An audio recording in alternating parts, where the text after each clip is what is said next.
Welcome, we're so happy you tuned in tonight. Before we get started, I'd love to know, where are you watching from? Drop it in the comments. Now, let's get comfortable and drift into deep, peaceful sleep together. In the beginning, there was neither one nor two nor any number at all.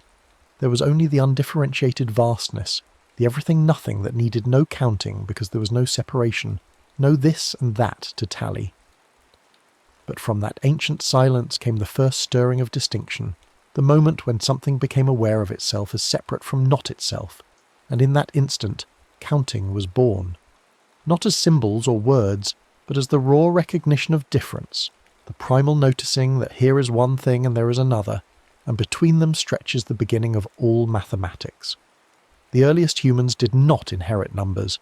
They made them slowly, across generations whose names are lost. A hunter watching the moon's faces learned to anticipate the fourth darkness, the return of light. A gatherer counting children at dusk felt the absence before seeing the empty space. These were not calculations but heartbeats of attention, the mind's way of holding more than the eyes could see at once. The first numbers were not written but felt, carried in the body's memory like the weight of a carried child or the rhythm of footsteps toward home. Then came the marks. Not grand declarations, but small scratchings, made by hands that never imagined they were inventing anything at all. A piece of bone, a stretch of bark, a cave wall softened by moisture and shadow. 4 vertical lines, then a diagonal fifth crossing them like a gate closing. The tally bundle. Simple, repeatable, readable, by firelight or dawn. A shepherd could mark each sheep that passed, then count the marks when the flock returned, and know without naming whether all had come home. The marks were patient. They did not fade with sleep or blur with hunger. They waited, holding their small truth until someone returned to read them. This was the first revolution, though no one called it that. Memory had moved outside the skull. A mark on wood could outlast the person who made it, could be read by a stranger, could survive winter. The tally was a bridge between minds, between moments. It said, I was here, I counted this, and now you can know what I knew. In those scratches lies the seed of every spreadsheet, every database, every ledger that has ever balanced or failed to balance. Counting began as an act of care, a way to remember what mattered enough to mark. But tallies alone could not grow large. Try marking 1,000 with single strokes and the eye drowns in a forest of lines. The mind needs chunking, grouping, hierarchy. And so the body offered its first abacus, 10 fingers, held high in sunlight or low by the fire. Counting on fingers is so old it feels like instinct, but it is learned, passed from parent to child in the same breath as language. 1 finger, 2, 3, up to 10, then the hands reset or the count continues on to toes. Base 10 is an accident of anatomy, but it stuck because it was always there, ready to be recruited, visible to others, impossible to lose. Some cultures counted differently. Herders in distant valleys touched the spaces between fingers, the knuckles, the joints, building base 12 on a single hand by using the thumb as a pointer. 12s feel stable, divisible by 2, 3, 4, 6, friendly to barter and splitting loads. Others used base 20, fingers and toes together, which left traces in their language. 4 20s for 80, a count that travels up the whole body before resetting. The base we use shapes the numbers we favour, the prices we set, the hours we divide. Counting is ergonomics before it is abstraction, a tool fit to the hand that holds it. As settlements grew, so did the need for larger counts and longer memories. Pebbles replaced fingers. Small stones slid into grooves scratched in clay or wood, 1 groove for ones, another for tens, another for hundreds. The stones themselves held no value, only their position mattered. A calculus, they called it. A little stone. Move 3 stones from the ones groove to make room, add 1 to the tens groove, and you have performed addition without symbols, without ink. The answer lives in the arrangement, not in marks. Merchants became fussed at this, their fingers dancing over rows, seeing sums as shapes, reading speed into rhythm. The abacus is a musical instrument for arithmetic, each bead a note, each column a scale. But language carried its own arithmetic, hidden in the words themselves. Some tongues named only 1, 2, and many, stopping where daily life rarely needed more. Others built elaborate word chains for every number up to 100, each name a compound of roots that pointed backward to fingers, heaps, or ancestors. In some languages, 20 is said as one person, meaning all the digits of hands and feet. In others, 11 is 1 over 10, and 20 is 2 tens. These are not translations but choices, small cultural answers to the question of how often a number needs its own name. The words we inherit shape what feels easy to say, and therefore easy to think. Then came the idea that changed everything, though it arrived quietly without fanfare. Place value. The notion that a symbol's meaning depends on where it sits. In a tally, every mark means 1. But in a place value system, the same digit can mean 1, or 10, or 100, depending on its column. This seems simple now, so simple we teach it to children before they lose their first tooth, but it was not obvious. For centuries, systems like Roman numerals resisted it. An X always meant 10, no matter where it appeared. Addition was possible but clumsy. Multiplication was a specialist craft. Place value collapsed that complexity, turning arithmetic from a rare skill into a common one. The Babylonians glimpsed it first, using wedge-shaped marks in clay, their numbers built in base 60, a system so practical for dividing circles and time that we still live inside it when we read a clock. But it was Indian mathematicians who perfected the idea, pairing place value with 9 distinct digit symbols and a 10th symbol for nothing. That 10th symbol, the dot that became a circle, was 0, and it did 2 things no number had done before. It held a place, marking the empty tens column so that 105 did not collapse into 15, and it named an amount, none. 0 allowed subtraction to cross boundaries, allowed algorithms to run without special cases, allowed algebra to ask what happens when quantity vanishes. A calm idea with astonishing consequences. The symbol for 0 spread slowly, carried by traders and scholars across borders. Europe resisted it for centuries, clinging to Roman numerals and abaci, suspicious of a number that represented nothing. How could nothing be something? The question felt like a trap, a riddle that undermined the solidity of counting. But commerce does not care for philosophy. Merchants needed to add long columns, to track debts across seasons, to multiply prices by quantities without hiring a specialist. Place value with 0 made all of that possible, fast, and checkable. By the time printing presses arrived, the Hindu-Arabic numerals had won, not by argument, but by utility. Yet Roman numerals linger. They mark the copyright year on films, number the hours on clock faces, label chapters in old books, and engrave the cornerstones of monuments. They persist not because they calculate well, they do not, but because they look formal, ancient, authoritative. A reminder that numbers live in 2 worlds, the practical world of ledgers and measurements, and the symbolic world of identity and tradition. Aesthetics can outlast utility when the function is no longer daily survival, but the marking of occasion. Before decimals smoothed everything into tens, the world divided by halves, thirds, and quarters. Bakers split dough into even portions. Builders measured beams in fractions of cubits. Brewers knew their casks by eighths. The Egyptians used unit fractions, refusing to write 2/7 and insisting instead on 1/7 plus 1/7, or finding stranger decompositions like 1/4 plus 1/28. This seems laborious now, but it made fairness explicit. Every fraction was a single clean cut, a portion that could be seen and checked. Fractions are the mathematics of sharing before abundance, the arithmetic of making do with what is, dividing it justly among those who wait. Some numbers became cultural favourites not by accident, but by their friendliness to division. 12 divides by 2, 3, 4, and 6, making it a merchant's friend. Eggs come in dozens. Hours split cleanly into halves and quarters. Feet divide into inches by 12s. The number feels cooperative, willing to break into even pieces without remainder or fuss.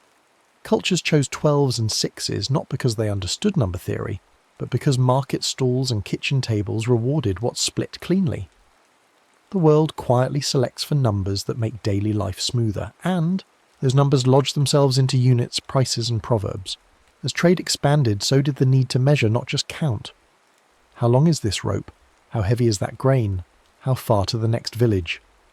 Early measures were bodily, a cubit from elbow to fingertip, a pace from heel to heel. a grain of barley as the smallest weight. These were approximate, personal, but they travelled without tools. A forearm is always with you. But markets demand consistency. A bushel in one town must match a bushel in the next, or trust collapses.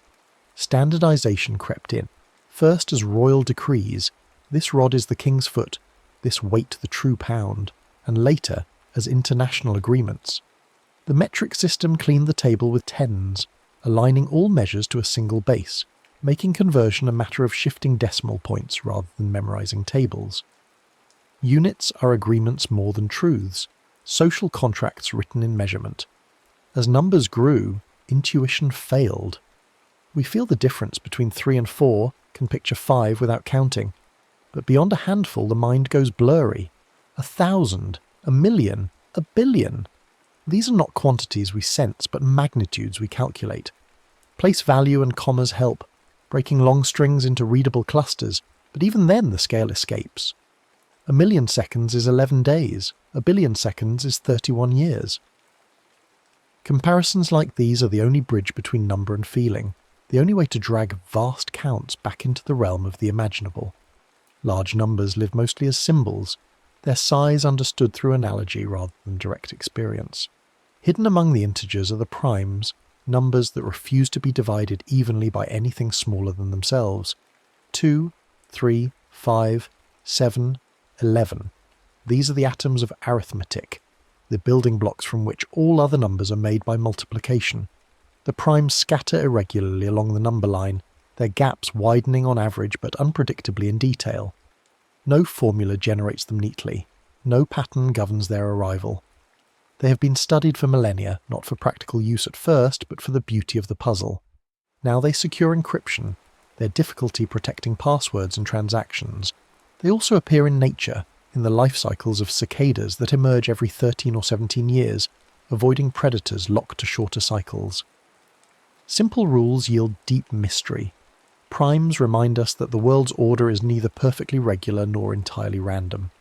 Numbers reveal patterns when arranged spatially. Multiplication tables form grids where diagonal stripes and symmetries appear. Pascal's triangle, a simple pyramid built by adding neighbours, blooms with binomial coefficients, Fibonacci sequences, and fractal self-similarity. Even a humble addition chart, coloured by odds and evens, produces a checkerboard. These patterns are not decorations but clues, hints that arithmetic has textures and rhythms underneath, its symbolic surface. Numbers become music when you see them as shapes, and shapes become numbers when you count their structure. Uncertainty, too, can be counted. A die has 6 faces. Roll it, and any face might land up, but over many rolls each face appears about 1/6 of the time. Probability begins here, in the simple act of listing possibilities and counting how many satisfy a condition. What are the chances of drawing 2 red cards in a row from a shuffled deck? Count the favourable outcomes, count the total outcomes, divide. The calm insight. Randomness is not lawless. Averages tell truths that single events cannot. Weather, insurance and genetics all rest on this foundation. Counting the possible, weighing the likely, preparing for distributions rather than certainties. Some numbers grow by doubling. A single bacterium becomes 2, then 4, then 8. Interest compounds, rumours spread, populations explode. Exponential growth feels slow at first, then shockingly fast, each step larger than all previous steps combined. Logarithms, the inverse of exponents, turn this multiplication into addition, making slide rules possible and mental estimation easier. If something doubles every year, ask not how big it will be, but how many doublings it will take. Exponents are time made numeric, a way to compress long sequences into a single power. Everyday life rewards rough calculation. In a grocery aisle, round prices to the nearest dollar, group items by tens, estimate totals before the register. At a restaurant, split a bill by friendly numbers, rounding up to include the tip. Estimation is permission to be wrong by a little in order to be fast and confident. It privileges sanity checks over precision, catching errors in magnitude before they compound. The skill is not taught as often as is exact arithmetic, but it is used more often, a quiet fluency that separates those who fear numbers from those who play with them lightly. Some numbers guard others. A check digit, calculated from the digits that precede it, catches typos and transpositions. Barcodes use them, credit card numbers end with them, ISBNs encode them. The idea is simple. Weight each digit by position, sum them, and see if the result follows a rule, divisible by 10, matching a particular remainder. If a number fails the check, it is almost certainly wrong. This invisible net catches most accidental errors before they propagate, a small redundancy that makes modern infrastructure possible. Counting protects counting, a loop of verification woven through transaction systems. Calendars, too, are counted patterns, compromises between incommensurable cycles. The moon circles the Earth in roughly 29.5 days, but 12 lunar months fall short of a solar year. The 7-day week belongs to neither, a cultural rhythm inherited from ancient Near Eastern traditions, neither lunar nor solar but simply habitual. To keep planting seasons aligned with dates, leap years add a day, every 4 years, with exceptions every 100 years, and exceptions to those exceptions every 400 years. The arithmetic is fussy but necessary, a set of corrections that keep January in winter and August in summer. Calendars are negotiations with astronomy encoded in the arithmetic of days. Not all counting uses digits. In the Andes, Quipus recorded data in knotted chords, each knot a number, each colour a category, each chord a ledger line. In parts of Africa, drum rhythms carried census counts across distances, the beats naming quantities without words. In Polynesia, notches on sticks tracked fish caught per season, the pattern readable without language. These systems are not primitive but tailored, matching the form of counting to the medium at hand. Structure can encode information as surely as symbols. Sometimes the structure is the message, but numbers, for all their clarity, can mislead. An average hides the shape of data. A mean income says nothing about the gap between rich and poor. A mean temperature says nothing about daily swings. A large sample of biased data remains biased, no matter how many observations it contains. Before trusting a count, ask how it was gathered, what it includes, what it ignores. Numbers look decisive, but they are always abstractions, summaries that collapse detail. The calm rule: question the counting method before accepting the count. Some numbers feel complete in themselves. Triangular numbers, 1, 3, 6, 10, stack as pebbled pyramids, each row one pebble longer than the last. Square numbers tile into grids without gaps. Perfect numbers, rare and strange, equal the sum of their divisors. 6 is 1 plus 2 plus 3, 28 is 1 plus 2 plus 4 plus 7 plus 14. These are not useful in daily life, but they satisfy something in the mind, a recognition of order and closure. Small perfect things, geometries where arithmetic and shape align. Counting can also calm. Breath practices use numbers to slow the heart. Inhale for 4 counts, hold for 7, exhale for 8. The attention required to count crowds out anxious thoughts. The rhythm steadies the nervous system. Repeating primes, 2, 3, 5, 7, 11, occupies the mind without summoning images that might disturb. Counting becomes a lullaby, a tether for attention, a gentle discipline that loosens the grip of wakefulness and allows sleep to arrive. From the first scratch on bone to the zeros flickering in server farms, counting is the low hum beneath civilization. It is markets settling at dusk, calendars turning over at midnight, steps counted by devices in pockets, debts tracked across generations. Every number is a memory kept, a sum shared, a preparation for tomorrow. The arithmetic is often invisible, embedded in prices and schedules and the quiet confidence that what was counted once can be counted again. It is the gentlest of technologies, requiring no fuel but attention, no power but patience. The history of counting is also the history of trust. To count is to believe that marks persist, that others will read them as you did, that agreements can be made across distance and time. A tally on bark says, "I was here, and this is true." A check digit says, "This number is probably right." A calendar says, "We will meet again when the count returns to this point." Every number is a small promise, a structure built from nothing but agreement and repetition, yet strong enough to hold markets, harvests, and the rhythm of waking and sleep. And so counting continues, in classrooms and spreadsheets, in genetic sequences and pixel grids, in the tick of clocks and the hum of satellites. It is the oldest tool still in daily use, refined but not fundamentally changed, still doing what it did when the first hand scratched 4 lines and a 5th across them. It holds memory outside the mind, makes the invisible visible, turns the uncountable into the counted. It is the arithmetic of care, the ledger of what we notice and choose to track, the quiet insistence that the world, for all its chaos, can be marked, measured and, sometimes, understood. In the beginning there was no number, only vastness. Then came the noticing, the marking, the counting, and with it the slow construction of a world where things could be compared, combined, and carried forward.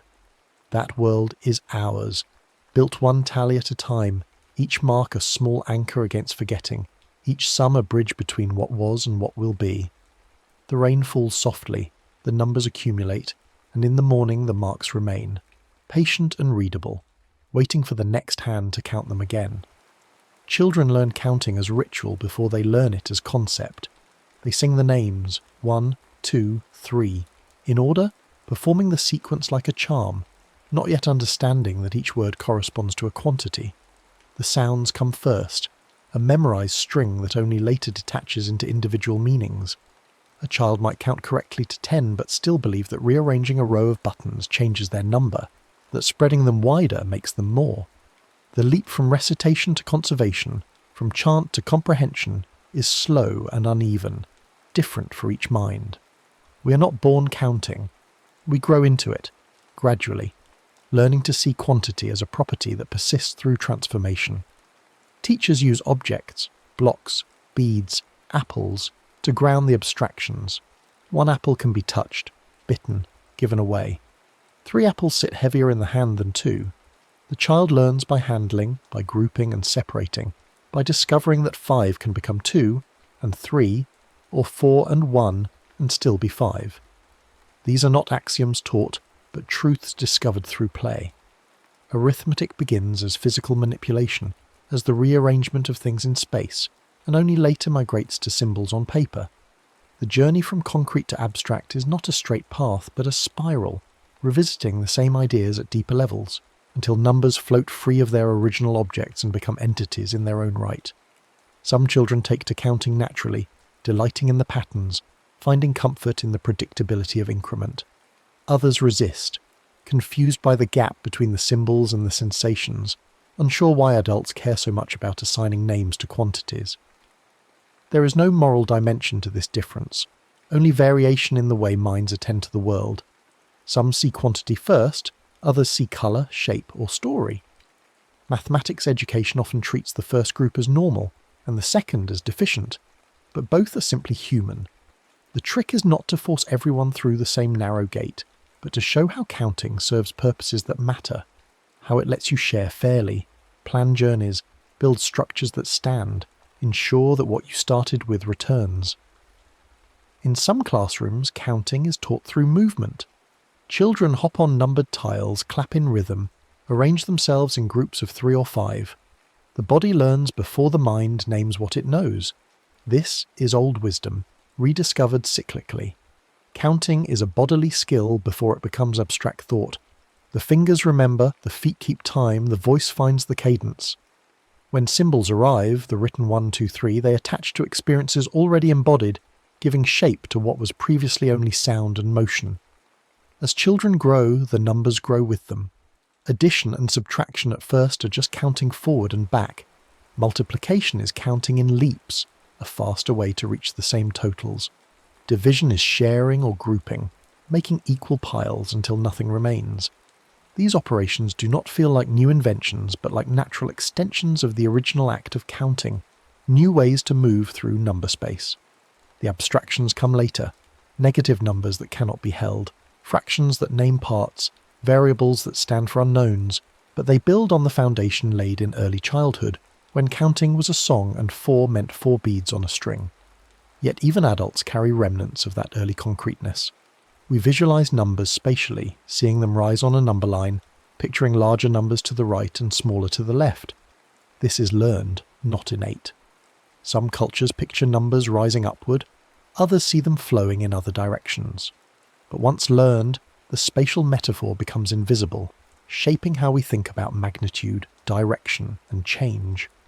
Numbers are not just quantities but positions, locations on a mental landscape we navigate without conscious effort. The tools we use to count shape the counting we do. When calculation required abaci or written tallies, only those trained could handle large numbers quickly. Literacy in arithmetic was a specialised skill, the domain of clerks and merchants. The printing press changed this, making tables and textbooks cheap enough to spread. Then came mechanical calculators, clunky and precise, followed by electronic ones that fit in a pocket. Each wave of technology lowered the barrier to counting, shifting the cognitive load from memory and manual skill to interpretation and decision. Now a device can sum a column in an instant, but knowing whether the sum is reasonable still requires a human mind. The machines count, we judge the counts. This shift has made numeracy both easier and harder. Easier because the drudgery is automated, harder because the volume of numbers we encounter has exploded. Every transaction generates data. Every click is logged and counted. We swim in numbers, most of them invisible, aggregated into dashboards and charts that summarize without explaining. The old skills, mental arithmetic, rough estimation, feeling for magnitude, matter more, not less, because they are the only defense against drowning in digits we do not understand. A spreadsheet can lie as easily as it can tell the truth, and the lie is harder to spot when the numbers look clean and the formulas are hidden. In some schools now, children learn to code before they master long division. This is neither good nor bad, but a shift in emphasis, a recognition that algorithms are the new literacy. To code is to count in a new way, to write instructions that count on your behalf, looping and branching through possibilities faster than any human tally. The logic is still arithmetic, increment this, check if that. But the scale is different. A program can count to 1 billion without tiring, can search through millions of records in seconds. The child who writes such a program may not know the times tables by heart, but understands counting as process, as something that can be encoded and repeated. The nature of fluency is changing, and with it the shape of what we call numeracy. But underneath the technology, the ancient operations persist. A tally is still a mark, a sum is still the bringing together of separate counts. The faster we move, the more we rely on those foundations, often without knowing it. Every algorithm rests on addition, every search on comparison, every ranking on counting and sorting. The old arithmetic has not been replaced but buried under layers of convenience, doing its work invisibly, reliably, as it has for millennia. The hand that scratched 4 marks and a 5th in firelight would recognise the logic, if not the form, of what happens inside a microchip. There is also a politics to counting.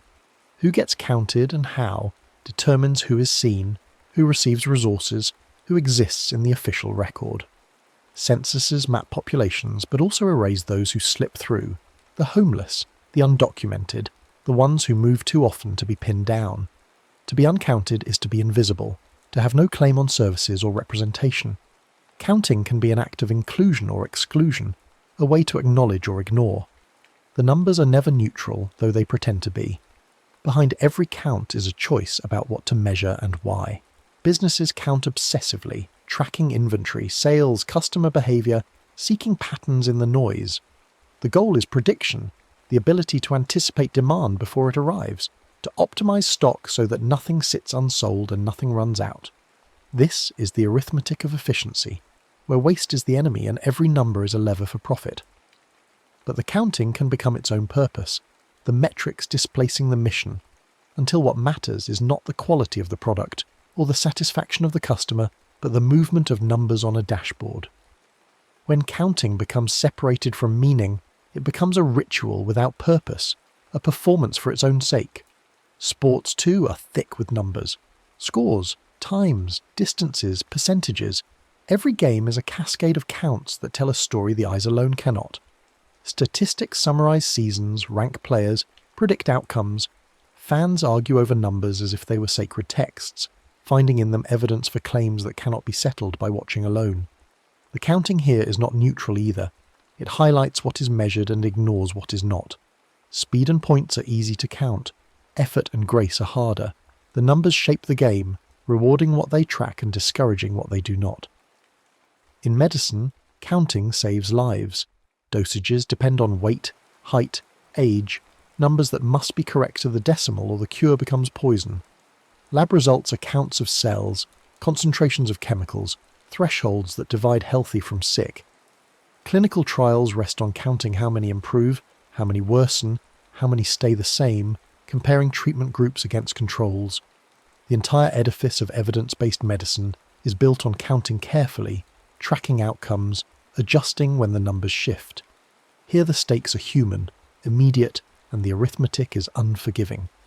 Environmental science counts to understand collapse, how many species remain, how fast the ice melts, how much carbon accumulates in the air. These are counts made across decades, stitched together from scattered observations, adjusted for changing methods and missing data. The numbers are uncertain but necessary, the best guess at scales too large to see directly. They are predictions as much as measurements, models built on counts that project forward into possible futures. The counting here is an act of care, a way to hold the world accountable, to measure what we are losing before it vanishes entirely. And in the quietest corners, people still count for themselves, for reasons that have nothing to do with markets or science. A gardener counts seeds, plants, harvests, learning the rhythms of growth. A knitter counts stitches, rows, repeats, building fabric from thread and attention. A parent counts breaths in the night, watching a sick child, counting as a way to stay present, to mark time until the fever breaks. These counts are private, unrecorded, but they matter as much as any ledger. They are the arithmetic of devotion, the careful attention that turns repetition into ritual. Counting, in the end, is a way of being in the world. It is a discipline of noticing, a commitment to track what might otherwise blur or vanish. It says, this is worth marking, worth returning to, worth comparing against what came before. The marks accumulate, on bark, on screens, in memory, and together they form a record, imperfect but persistent, of what was here, what happened, what we chose to watch. The counting will continue as long as there are minds to mark and compare, as long as there is something that matters enough to tally. And when the last count is made and no one remains to read it, the marks will still be there, waiting, holding their small truth in the silence. The next story is about to begin. Please relax and enjoy. The clock on the wall ticks steadily, marking another second that has slipped into the past. We check our watches, count the hours until our next appointment, calculate the years since we were born. Time seems to flow around us like an invisible river, carrying us from one moment to the next with ruthless inevitability. We schedule our lives around it, fear running out of it, and desperately wish we could slow it down or speed it up. Yet for all our intimate familiarity with time, a startling question emerges. What if time, as we understand it, doesn't actually exist at all? This is the central paradox that haunts human existence. Time appears to govern everything we do, from the moment we draw our first breath to the instant we take our last. It dictates when we sleep, when we eat, when we work, and when we play. Our entire civilization is built upon the assumption that time is real, measurable, and universal. But if we look deeper, beneath the surface of our everyday experience, we discover something extraordinary and unsettling. Time might be nothing more than an elaborate illusion created by human perception. Consider this. No one has ever seen time. No one has ever touched it, tasted it, or held it in their hands. We cannot point to time itself, only to the changes that we interpret as evidence of time's passage. The spinning of the earth, the decay of radioactive elements, the aging of our bodies. These are all transformations, not time itself. We measure these changes and call their duration time, but we may be making a fundamental error in logic. We may be confusing the map with the territory, mistaking our measurement tools for the reality they supposedly measure. The story of how humans came to believe in time as a fundamental force begins thousands of years ago, when our ancestors first noticed the regular patterns in nature. The sun rose and set, the moon waxed and waned, the seasons cycled from winter through spring to summer and autumn. These natural rhythms provided the foundation for humanity's first attempts to organize and measure time.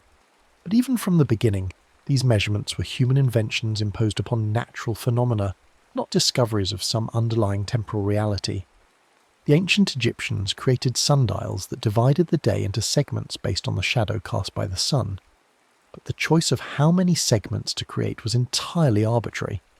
Why divide the day into 24 hours instead of 10 or 30? There was no cosmic law dictating this decision. Similarly, the Babylonians chose to divide each hour into 60 minutes and each minute into 60 seconds, but these divisions were mathematical conveniences, not discoveries of time's true structure. They could just as easily have chosen different numbers, and time would have appeared to flow in entirely different increments. Water clocks, mechanical clocks, atomic clocks, each represented a more sophisticated attempt to measure time with greater precision. But sophistication in measurement does not prove the reality of the thing being measured. A thermometer can measure temperature with extraordinary accuracy, but temperature itself is simply the average motion of molecules, not an independent force. Similarly, our most precise atomic clocks may be measuring change with incredible accuracy, while telling us nothing about whether time itself exists as more than a human concept. The arbitrary nature of our temporal divisions becomes even more apparent when we consider our calendars. The decision to mark years based on the Earth's orbit around the Sun seems natural to us, but it is fundamentally a choice made by creatures who happen to live on this particular planet. On Mars, a year would be nearly twice as long. On Mercury, it would be much shorter. There is no universal clock ticking away the same seconds throughout the cosmos, no cosmic calendar marking the same dates across all possible worlds. Even our most basic temporal concepts reveal their artificial nature under scrutiny. The idea of now seems self-evident, this present moment as distinct from past and future. But when exactly is now? Is it this second, this millisecond, this nanosecond? The more precisely we try to define the present moment, the more it slips away from us, revealing itself to be a moving target rather than a fixed point in time. We cannot pin down the present any more than we can catch our own shadow. This realization prepares us for an even more dramatic revelation that emerged in the early 20th century, when Albert Einstein shattered humanity's comfortable assumptions about time's universality. Einstein's theories of special and general relativity demonstrated that time is not the fixed, universal backdrop we assumed it to be, but rather a flexible dimension that can stretch and compress depending on speed and gravity. The implications of Einstein's discoveries are staggering. Time dilation effects mean that astronauts travelling at high speeds through space age more slowly than people remaining on Earth. Twin brothers, one travelling to distant stars while the other stays home, would return to find they have aged at different rates. This is not theoretical speculation but measured reality. Atomic clocks flown on airplanes run slightly slower than identical clocks left on the ground. GPS satellites must account for time running faster in their orbital positions than on Earth's surface, or their navigation systems would be off by miles. Even more remarkably, gravity affects the flow of time. Clocks tick more slowly in stronger gravitational fields. A clock at sea level runs slightly slower than an identical clock on a mountaintop. Near a black hole, where gravity reaches extreme intensities, time would appear to nearly stop from the perspective of a distant observer. These effects reveal that time is not separate from space, but woven together into a four-dimensional fabric that can be warped and twisted by mass and energy. If time can speed up and slow down, if it runs differently in different locations, if it is not universal but relative, then what exactly are we measuring when we think we are measuring time? Einstein's revelation suggests that our everyday experience of uniform, steady time is an illusion created by living in a relatively weak gravitational field on a planet moving at modest speeds through space. The time we think we know is actually a local approximation of something far stranger and more flexible. This scientific undermining of time's absoluteness finds an unexpected parallel in human psychology, where researchers have discovered that our brains construct our sense of time rather than passively recording it. The subjective experience of time's passage varies dramatically depending on our mental state, attention, and emotional condition. These variations are not mere quirks or exceptions to how we experience real time. They reveal that our entire sense of temporal flow is a construction of consciousness. During moments of extreme danger, people often report that time seems to slow down. A car accident unfolds in apparent slow motion, with every detail crystal clear and every fraction of a second stretched into a subjective eternity.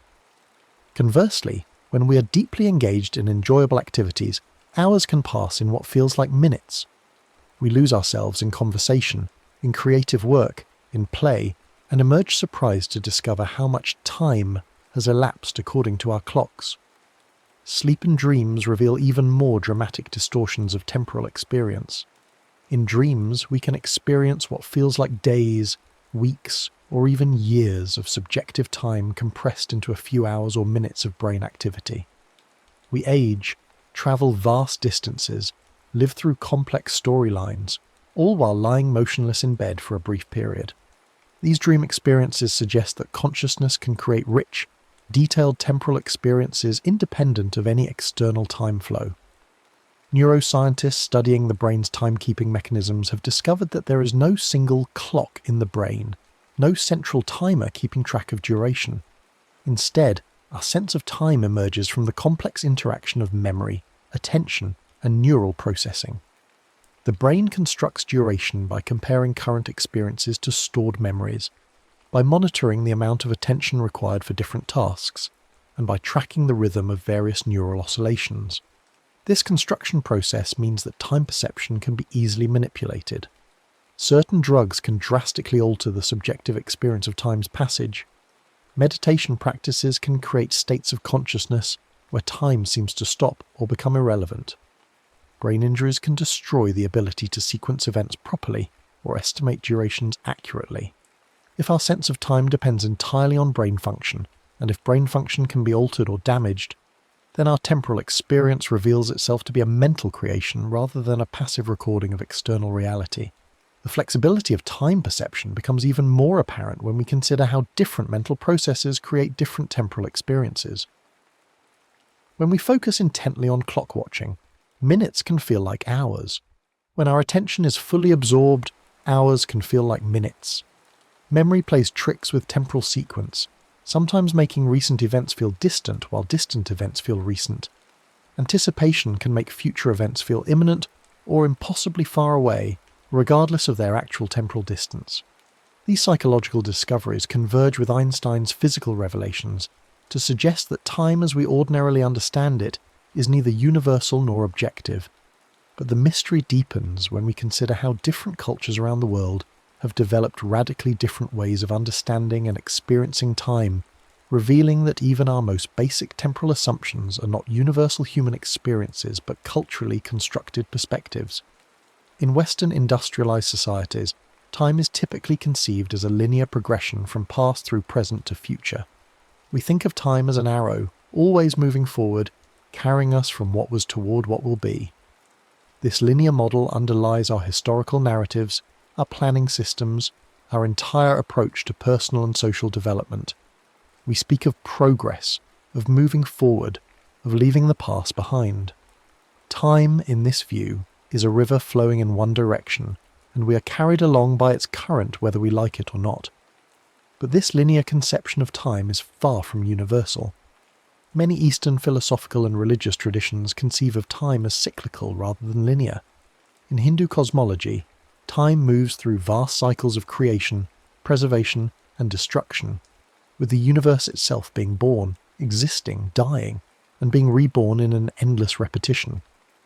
Buddhist concepts of reincarnation suggest that individual consciousness moves through cycles of birth, death, and rebirth, making past and future less distinct categories than different phases of an ongoing circular process.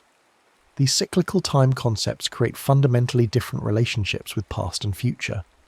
If time is circular rather than linear, then the past is not gone forever but will return in new forms. The future is not unknown territory but a repetition of patterns that have occurred before. Death becomes less final, more like a transition between phases of a continuing cycle. Progress becomes less important than harmony with natural rhythms and recurring patterns. Even more radically different are the temporal concepts of various indigenous cultures around the world. Many Native American traditions operate according to what anthropologists call event time, rather than clock time.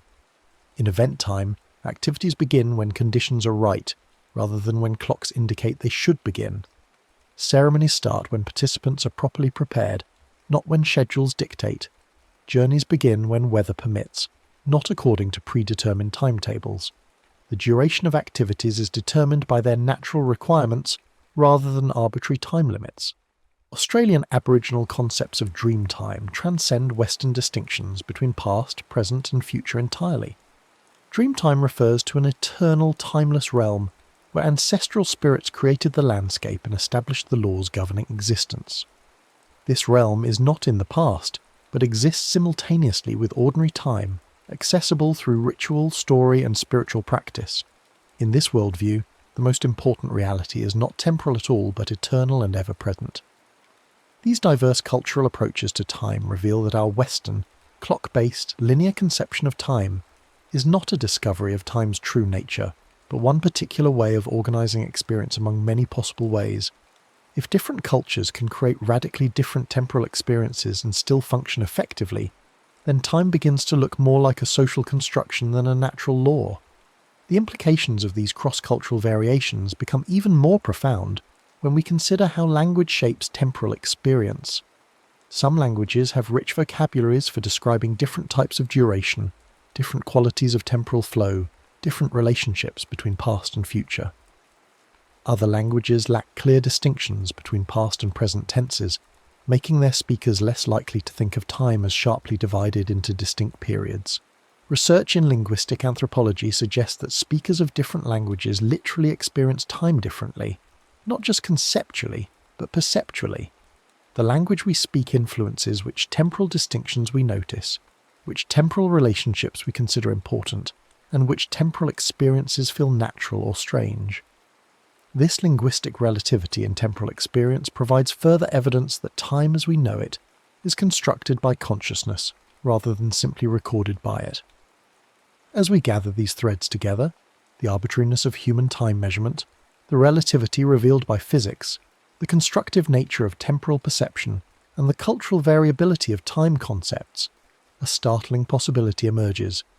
Perhaps time, as we understand it, does not exist at all as an independent feature of reality. Perhaps what we call time is actually a story our brains tell us to make sense of change, motion, and memory. Some physicists have begun to seriously consider this possibility. The timeless interpretation of quantum mechanics suggests that the universe consists of a vast collection of possible moments, each equally real, with no objective temporal ordering. Our experience of temporal flow emerges from consciousness moving through this landscape of possibilities, creating the illusion of past, present, and future through the limitations of memory and perception. In this view, time does not carry us forward through a succession of moments. Instead, consciousness hops from moment to moment like a spotlight illuminating different scenes in a vast photograph album. Each moment exists completely and timelessly. The appearance of temporal flow is created by consciousness threading these moments together into coherent narratives, just as individual frames of film create the illusion of motion when projected in sequence. This perspective suggests that past and future are not different times, but different types of information available to consciousness in the present moment.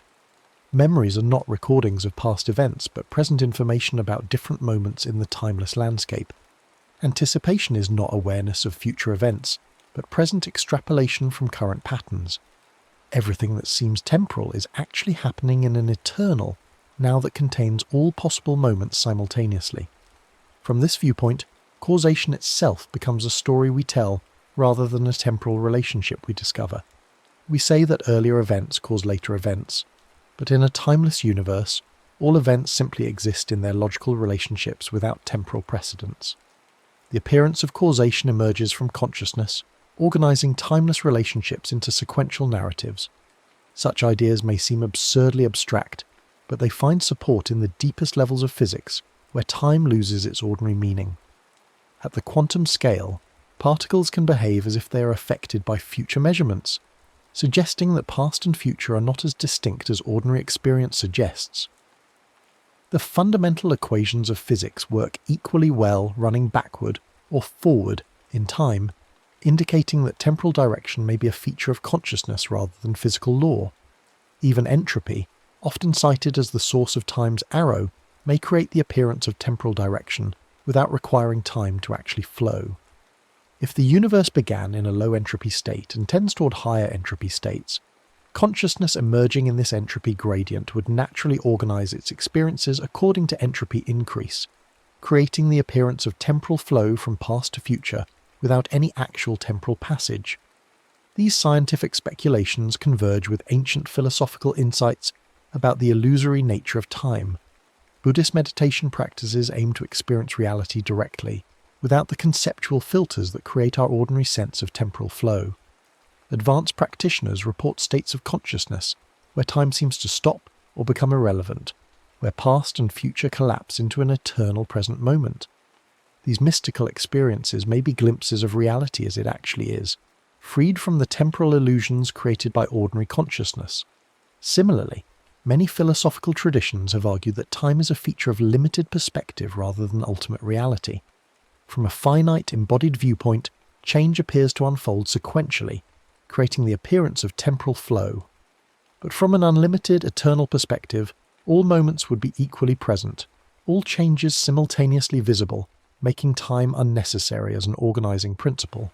The practical implications of recognizing time as illusion are both liberating and disorienting. If past and future exist only in present consciousness, then regret about the past and anxiety about the future lose their grip on our emotional lives. The past cannot hurt us because it exists only as present memories. The future cannot threaten us because it exists only as present anticipations. All suffering related to time dissolves when we recognize that only the present moment has genuine reality. Yet this liberation comes with a cost. If time is illusion, then our plans, goals, and ambitions become questionable. Why work toward future achievements if the future is not real? Why preserve historical knowledge if the past is only present memory? Why care about consequences if causation is merely a story consciousness tells itself? Perhaps the resolution lies in recognizing that illusions can be useful even when they are not ultimate truth. The time-based organization of experience may be a necessary simplification that allows consciousness to function effectively in a complex reality. Just as we find it useful to treat the Earth as flat for local navigation while knowing it is actually spherical, we may find it useful to treat time as real for practical purposes while understanding its ultimately illusory nature. This pragmatic approach suggests that the question is not whether time is really real, but whether temporal concepts serve consciousness effectively. Clock time helps coordinate social activities. Historical narratives help preserve cultural knowledge. Future planning helps achieve desired outcomes. These temporal tools may be human constructions rather than discoveries of natural law, but they remain valuable constructions for creatures like ourselves who must navigate complex social and physical environments. The recognition of time as illusion may also open up new possibilities for experiencing reality. If our ordinary temporal experience is just one possible way of organizing consciousness, then other temporal experiences become available through meditation, altered states of consciousness, or simply shifting our attention in different ways. We might learn to experience duration differently, to move more fluidly between past and future perspectives, or to rest more deeply in the timeless present that underlies all temporal constructions. Artists and musicians have long known that creative work can transport consciousness into different temporal realms. In the flow of creation, hours pass unnoticed, suggesting that focused attention can dissolve ordinary time constraints. The experience of beauty often involves a sense of timelessness, as if aesthetic appreciation operates outside normal temporal boundaries. These creative and aesthetic experiences may be glimpses of consciousness freed from its ordinary temporal limitations. Love, too, seems to operate according to different temporal rules than ordinary experience. Lovers speak of eternal moments, of time stopping when they gaze into each other's eyes, of feeling as if they have known each other forever, even when they just met. These romantic clichés may point toward genuine features of consciousness that transcend ordinary temporal boundaries. Deep emotional connections may activate modes of awareness that are less constrained by linear time concepts. Even ordinary memory reveals temporal plasticity when examined closely. Important memories feel present and vivid regardless of when they originated. Traumatic experiences can feel as immediate decades later as they did when they first occurred. Joyful memories can make us feel as if we are reliving past experiences in the present moment. These memorial phenomena suggest that consciousness has access to a timeless dimension where all experiences remain perpetually available. Dreams, hallucinations, and other altered states of consciousness regularly violate ordinary temporal logic without seeming strange to the experiencing subject. In dreams, We move freely between past and future, encounter deceased relatives as if they were still alive, and experience impossible sequences of events without questioning their temporal inconsistency. These alternative conscious states may be glimpses of how experience might be organized without the temporal constraints that structure ordinary waking consciousness. The possibility that time is illusion rather than reality forces us to reconsider fundamental questions about existence, meaning, and identity. If there is no objective temporal flow, then personal identity becomes more mysterious. What makes you the same person you were yesterday if yesterday exists only as present memory? What connects your present self to your future self if the future is only present anticipation? These questions suggest that personal identity, like time itself, may be a useful construction rather than an ultimate reality. The sense of being a continuing self moving through time may be another story consciousness tells to organize experience, not a discovery of metaphysical truth. This possibility is both frightening and liberating. Frightening because it challenges our most basic sense of who we are, liberating because it frees us from temporal limitations on identity and possibility. If the self is not bound by temporal continuity, then transformation becomes more available. We need not be imprisoned by our past mistakes or limited by our historical conditioning. Each moment becomes an opportunity for radical reinvention, unconstrained by temporal narratives about who we have been or must become. The eternal present contains infinite potential for different ways of being conscious, different forms of experience, different modes of existence. Yet even as we entertain these possibilities, we must acknowledge the persistent power of temporal experience in ordinary consciousness. Even if time is ultimately illusory, it is a remarkably consistent and compelling illusion. Our bodies age, our memories accumulate, our relationships develop through apparent temporal processes. The practical world requires temporal coordination and sequential planning. We cannot simply abandon time concepts without losing our ability to function effectively in the world as we find it. This tension between ultimate truth and practical necessity characterizes many profound philosophical insights. The recognition that time may be illusory does not require us to reject temporal concepts entirely, but rather to hold them more lightly, as useful tools rather than absolute truths.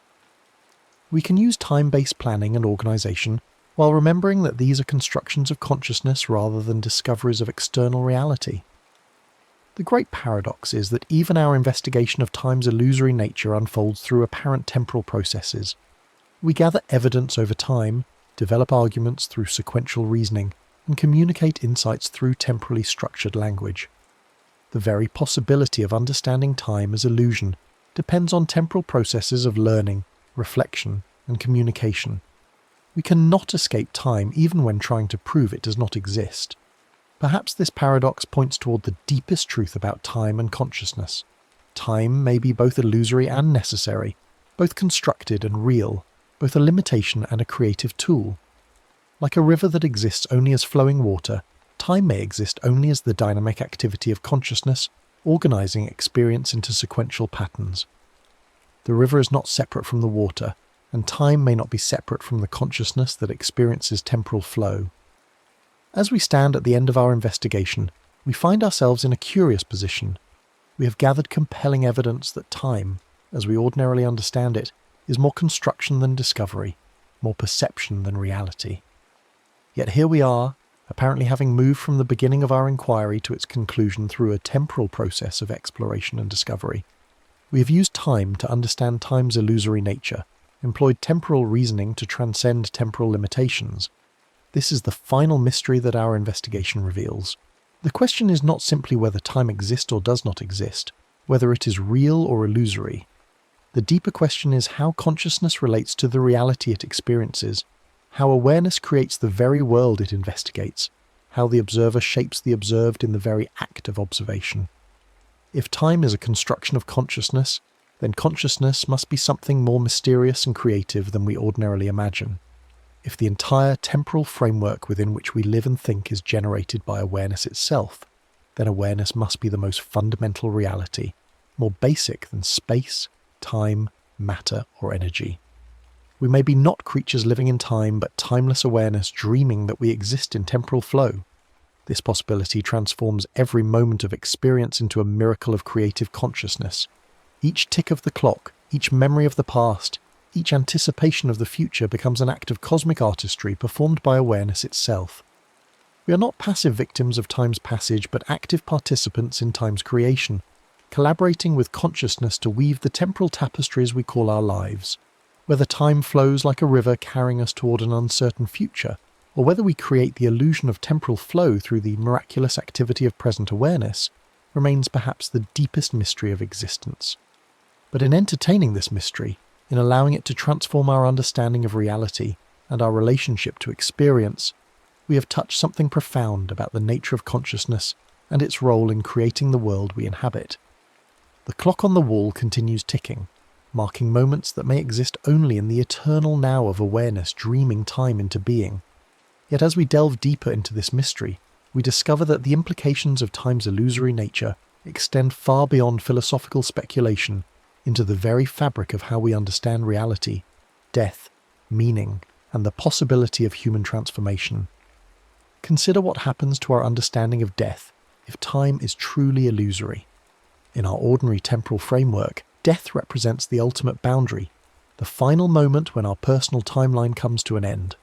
We fear death precisely because it seems to terminate our existence in time, cutting off our future possibilities and relegating us to the past tense of memory. But if past, present, and future are equally real, if all moments exist simultaneously in a timeless landscape, then death loses its finality. From a timeless perspective, the moment of death is no more real or significant than any other moment in a life. The moment of birth, childhood experiences, adult achievements, and the moment of dying all exist with equal reality in the eternal now. Death becomes not an ending, but simply another coordinate in the timeless map of existence. The person who dies continues to exist in all their temporal moments, just as a character in a book continues to exist throughout all the pages of their story even after we read the final chapter. This view finds strange resonance in the testimonies of people who have had near-death experiences. Many report encountering deceased relatives who seem as real and present as living people, suggesting that death may not create the absolute separation that linear time implies. Others describe experiencing their entire lives simultaneously, seeing past, present, and potential futures as equally vivid and immediate. These accounts, whether interpreted as glimpses of actual metaphysical reality or as products of altered brain states, point toward modes of consciousness that transcend ordinary temporal limitations. The implications extend to how we understand personal relationships and love. If all moments exist eternally, then every moment of connection with loved ones remains forever present in the timeless fabric of reality. The first kiss, the wedding day, the moment of meeting, the times of deepest intimacy, all continue to exist as eternal facts rather than fading memories.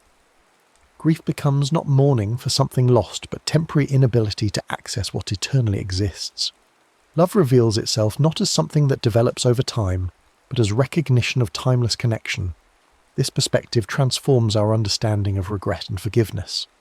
In linear time, we regret past actions because they seem to have caused irreversible damage, creating ripple effects that extend into the future. But if all moments are equally present, then past mistakes exist alongside present wisdom and future redemption.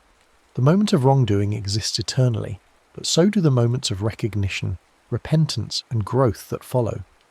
Forgiveness becomes not erasure of past harm, but recognition that past harm exists within a larger pattern that includes healing and wisdom.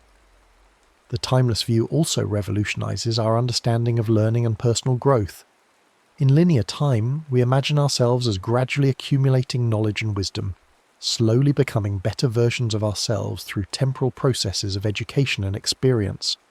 But if time is illusory, then all our potential wisdom already exists in some timeless realm, waiting to be accessed rather than developed. Learning becomes remembering, growth becomes recognition, and transformation becomes allowing consciousness to move to different regions of its eternal possibility. This connects to ancient philosophical traditions that have long maintained similar views. Plato's theory of recollection suggested that learning is actually remembering eternal truths that the soul knew before birth. Hindu concepts of enlightenment describe awakening to one's eternal nature, rather than developing new capacities over time. Buddhist insights into the illusory nature of the self naturally extend to the illusory nature of the temporal framework, within which that self seems to exist and develop.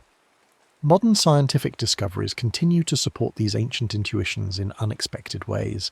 Quantum physics reveals that particles can be entangled across vast distances, affecting each other instantaneously in ways that seem to violate the constraint that nothing can travel faster than light. This quantum entanglement suggests that reality at its deepest level transcends the spatial and temporal limitations that govern ordinary experience. If particles can be connected outside of spacetime constraints, then consciousness itself may operate according to non-temporal principles. Research in neuroscience adds another layer to this mystery. Studies of patients with certain types of brain damage reveal that our sense of temporal sequence can be completely disrupted while leaving other cognitive functions intact. Some patients lose the ability to form new memories, living in a perpetual present where each moment feels like it lasts forever. Others lose the ability to sequence events properly, experiencing their memories as existing simultaneously rather than in temporal order. These neurological conditions suggest that temporal experience depends on specific brain functions rather than reflecting fundamental features of reality. Even more intriguingly, research on psychedelic compounds reveals that profound alterations in temporal experience often accompany the most meaningful and transformative aspects of these altered states. People report experiencing lifetimes of insight compressed into minutes, or minutes that feel like lifetimes, or complete transcendence of temporal awareness altogether. The therapeutic benefits of these experiences often seem to result precisely from breaking free of ordinary temporal constraints, suggesting that liberation from time-based thinking may be inherently healing. These scientific discoveries converge with contemplative traditions that have developed sophisticated practices for transcending ordinary temporal awareness. Advanced meditation practitioners report states of consciousness where time stops or becomes irrelevant, where past and future collapse into an eternal present, where the entire history of the universe seems immediately accessible.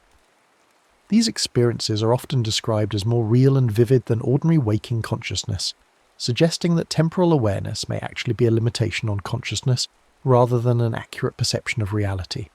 The practical implications of understanding time as illusion extend into how we approach creativity and problem-solving. If all possibilities exist simultaneously in a timeless realm, then creative inspiration becomes tuning into pre-existing potential rather than generating something new through temporal processes. Artists often describe their greatest works as discoveries rather than inventions, as if they were accessing something that already existed rather than creating it from nothing. Scientific breakthroughs often involve sudden insights that seem to emerge from outside the linear process of step-by-step reasoning. This perspective suggests that the traditional model of progress through accumulated effort over time may be fundamentally misguided. Instead of grinding through problems sequentially, we might learn to access solutions that already exist in the timeless dimension of pure possibility. This could revolutionize education, therapy, and personal development by focusing on removing obstacles to recognition, rather than building up capabilities through repetitive practice. The implications for social and political change are equally profound. If time is illusory, then the problems that seem to require long-term solutions may actually be resolvable through shifts in consciousness that transcend temporal constraints. Social justice movements often focus on gradual progress over generations, but a timeless perspective might suggest that transformation can happen through collective shifts in awareness that make new realities immediately accessible. Historical examples support this possibility. Major social transformations often happen much more rapidly than gradual models would predict. The fall of the Berlin Wall, the end of apartheid, the rapid spread of civil rights awareness, these changes often seem to reach tipping points where years or decades of gradual change suddenly accelerate into dramatic transformation. These tipping points may represent moments when collective consciousness accesses new regions of timeless possibility rather than completing linear processes of development.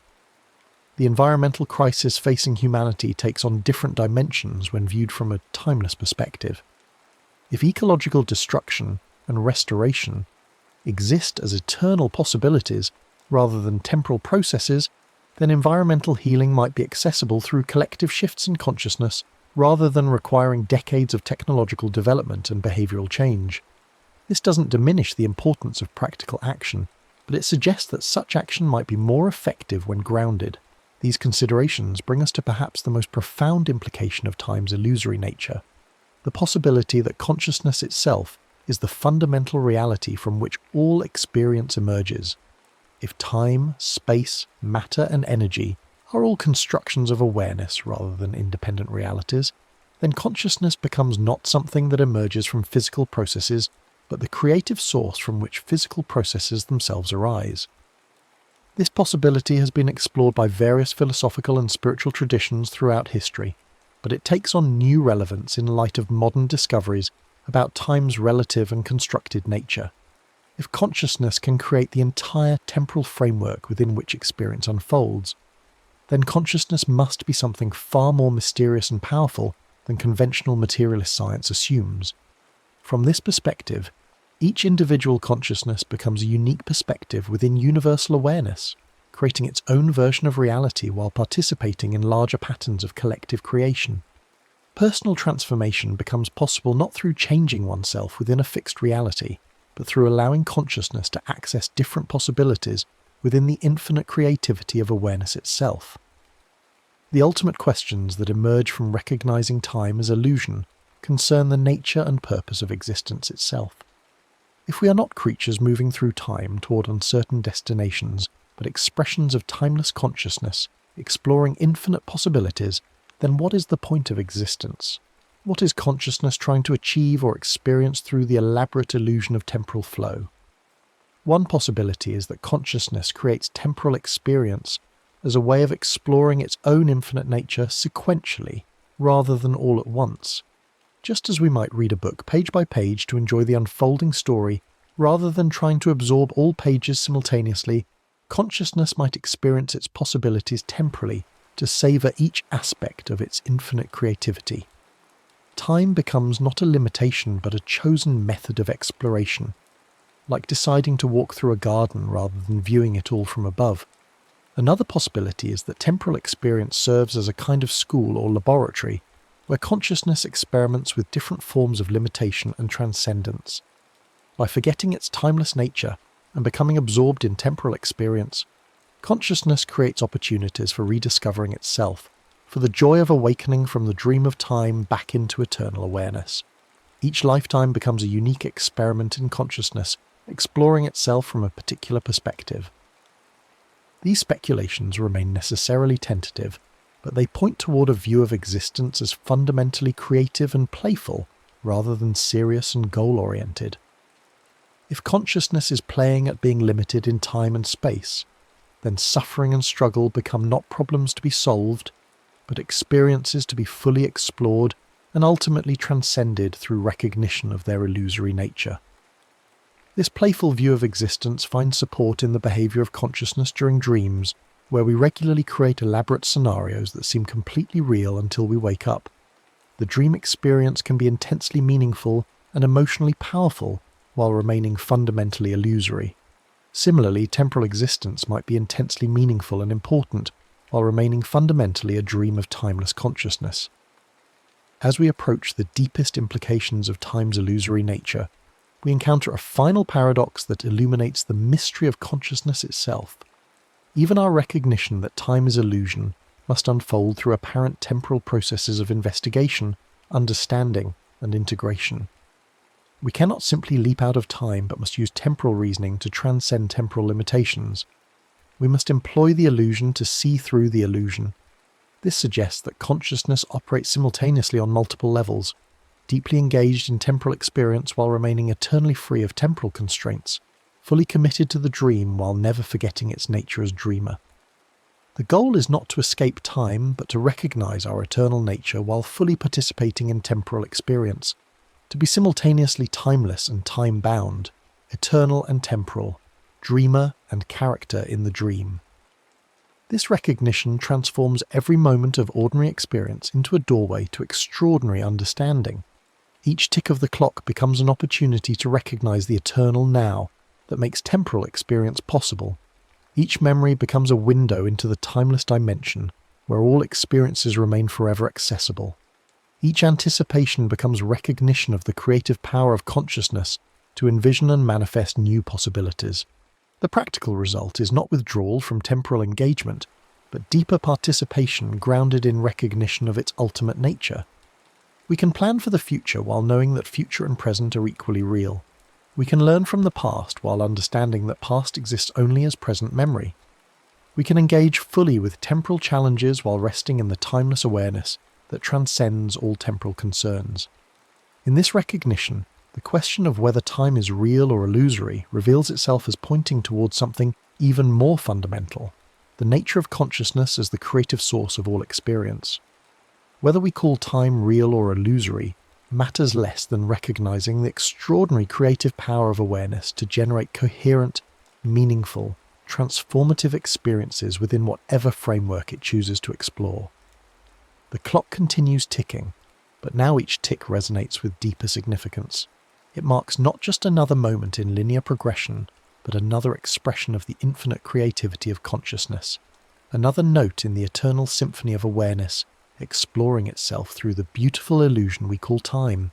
In that recognition, we find ourselves both prisoners and creators, both bound by temporal limitations and eternally free, both characters in the story of time and the timeless awareness in which all stories unfold. The next story is about to begin. Please relax and enjoy. In the beginning, there was only the Word, and the Word was with God, and the Word was God. But this is not that story. This is the story of what came after, when the Word fractured into 1,000 tongues, when the sacred syllables scattered like seeds upon barren ground, and when silence became the only prayer that reached the heavens unchanged. There is a city. It sits at the edge of the known world, perched on cliffs of black stone that rise from an ocean the colour of old iron. The city has no name, or rather it has too many names, whispered in languages that died before your grandmother's grandmother drew breath. Some call it the last harbour, others the threshold. The sailors who dock there for a single night and leave before dawn call it nothing at all, their eyes averted, their coins left on tavern tables without haggling. The city is old. Older than Rome, older than Babylon, older than the first mud bricks laid in Sumer. Its streets wind like the coils of some sleeping serpent, narrow and crooked, paved with stones worn smooth by feet that walked there when the world was young. The buildings lean against one another like old men sharing secrets, their walls built from a black stone that drinks the light and gives nothing back. No sunbeam penetrates those alleys fully. No lamp burns bright there. The shadows in that city have weight and texture, and they move sometimes when no wind stirs. At the heart of this nameless place stands a tower. Not tall as towers go, perhaps 7 stories, perhaps 8. It is difficult to count from the ground, for the upper floors seem to shift and blur when you try to focus on them. The tower is built from the same black stone as everything else, but its surface is carved with symbols, thousands upon thousands of them, crawling up its face like ivy made of language. No 2 symbols are alike, no pattern repeats, and if you stare at them too long, your eyes begin to water and your head begins to ache with a pressure that feels like memory, trying to surface from depth too deep to sound. This tower is called the Babel Remnant, though that name is wrong in every way that matters. It is not a remnant. It is not even properly Babel, for that tower fell and this one stands. But the name has stuck because human beings need names for things, need to wrap words around the ineffable like bandages around a wound, as if language itself could heal what language broke. Inside the tower there is a library. Not a library as you might imagine it, with neat rows of shelves and quiet scholars bent over manuscripts. This library is a labyrinth. Its corridors spiral and branch, twist back upon themselves, open into chambers that should not fit within the tower's outer walls. The shelves here are carved directly into the stone, and they hold books that have never been catalogued, scrolls that crumble at a breath, tablets inscribed in cuneiform that predates writing itself, a paradox no one can explain. And in this library there are words written in languages that no longer exist, words that were forbidden and burned and buried, and somehow found their way here to this repository at the edge of the world. Words that were spoken once and only once, in moments of such power or terror that they carved themselves into the fabric of reality and could not be unmade. Words that were never meant to be written down, only breathed into the ear of a dying king, or whispered to a newborn child, or screamed into the face of an advancing army. All of them are here, all of them wait. The library is tended by the keepers, though that title too is insufficient. They are not librarians in any conventional sense. They do not organize or catalogue. They do not help visitors find what they seek, for visitors are not permitted, and those who come uninvited do not leave. The keepers are something else. Some were born in the tower, delivered in its shadowed chambers and raised between its shelves, never seeing daylight until they were old enough to understand that light was a luxury they could never afford. Others came as pilgrims, as refugees, as thieves, and found they could not leave, found that the tower had marked them in ways invisible and irreversible, found that they could no longer bear the cacophony of the outside world and its millions of meaningless words. The keepers do not speak, not to each other, not to themselves, not even in dreams. They communicate through gesture, through the tilt of a head or the angle of a shoulder, through glances that carry more meaning than any sentence. They have learned, you see, that every word spoken is a word lost, that language is not infinite, that somewhere in the architecture of the universe there is a limit to how much meaning can be made, and when that limit is reached, when the last true word is spoken, the world itself will end.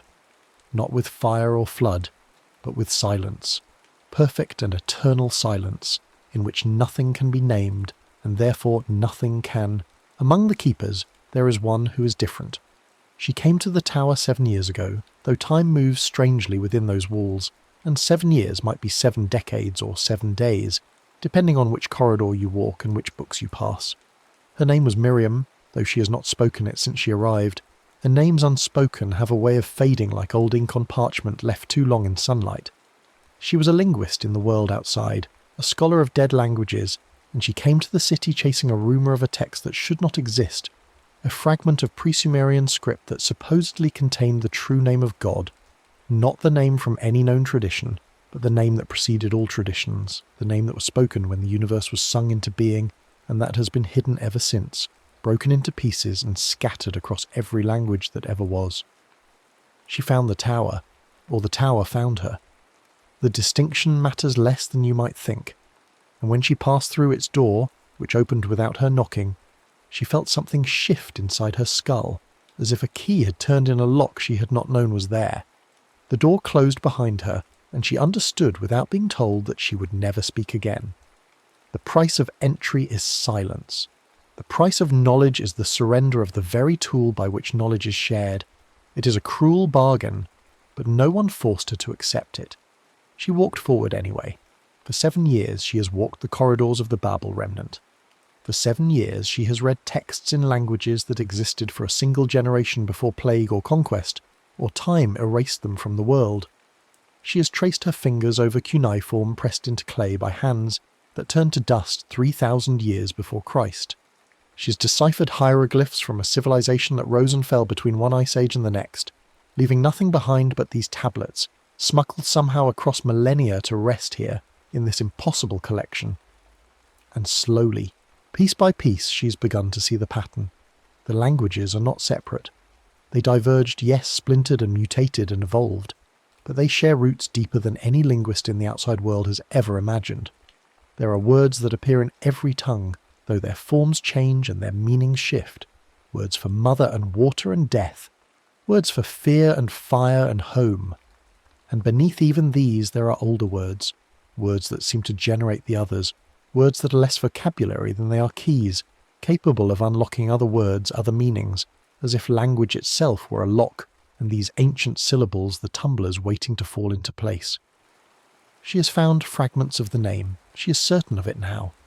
In a Sumerian hymn to Inanna, there are 3 syllables that resonate in a way nothing else does, that make the air in the library feel suddenly thin, as if she were standing at great altitude. In an Egyptian spell for the dead there are 2 more, hidden in a prayer that should be gibberish, but is not. In a Celtic inscription worn almost smooth by time, there is another, barely visible, but when she traces it with her finger, she feels warmth in the stone, as if something long dormant were waking. In a scroll of Aramaic so old it predates the Common Era by centuries, there are 4 more syllables, and when she reads them silently, only in her mind, the shadows in the library seem to lean toward her, listening. 10 syllables in total. She has found 10 syllables scattered across 7 years and 100 dead languages.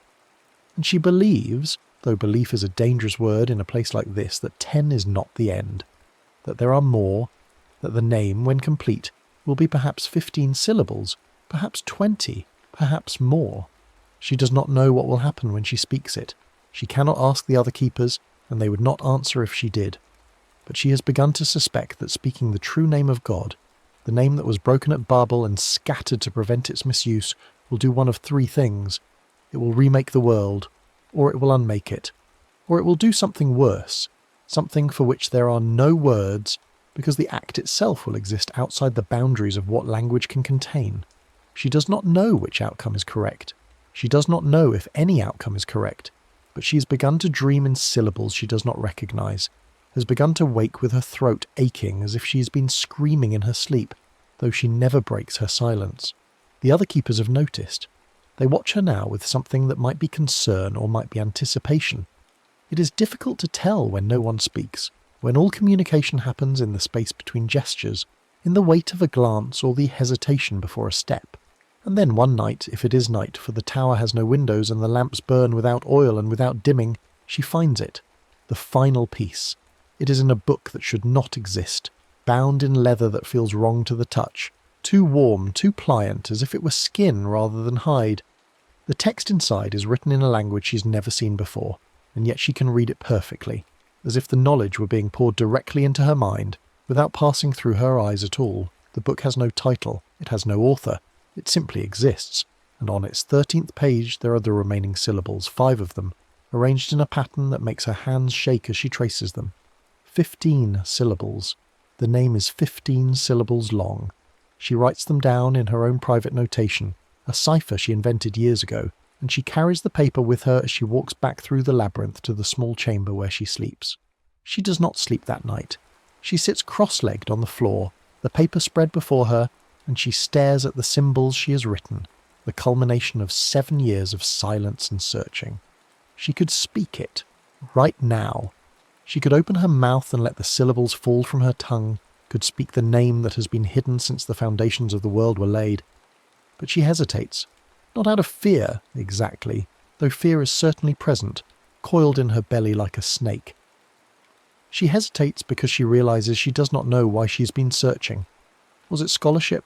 Was it curiosity? Was it ambition, the desire to be the one human being alive who knew the secret that prophets and kings and philosophers have died seeking? Or was it something else? Was it a calling? Did something guide her here, through all the years and all the dead languages, through all the silence, to this moment, to this choice? The other keepers have gathered outside her chamber. She can feel them there, though they make no sound. They are waiting. They have always been waiting. The tower has been waiting. The library has been waiting. The words themselves have been waiting, patient as stone, for someone to finally speak them in the correct order, in the correct tongue, with the correct intent. Or perhaps with no intent at all. Perhaps intent is irrelevant. Perhaps the name, once spoken, will do what it will do regardless of the speaker's purpose. She stands. Her legs are stiff from sitting, and her body aches in ways that remind her she's still human, still flesh and blood despite 7 years in this place that exists halfway between reality and myth. She folds the paper and places it inside her robe, against her heart. Then she walks to the door and opens it. The keepers stand in the corridor, 13 of them, their faces hidden in shadow, their robes the colour of old ash. They do not move, they do not gesture, they simply watch her with eyes that have seen too much and spoken too little. She walks past them.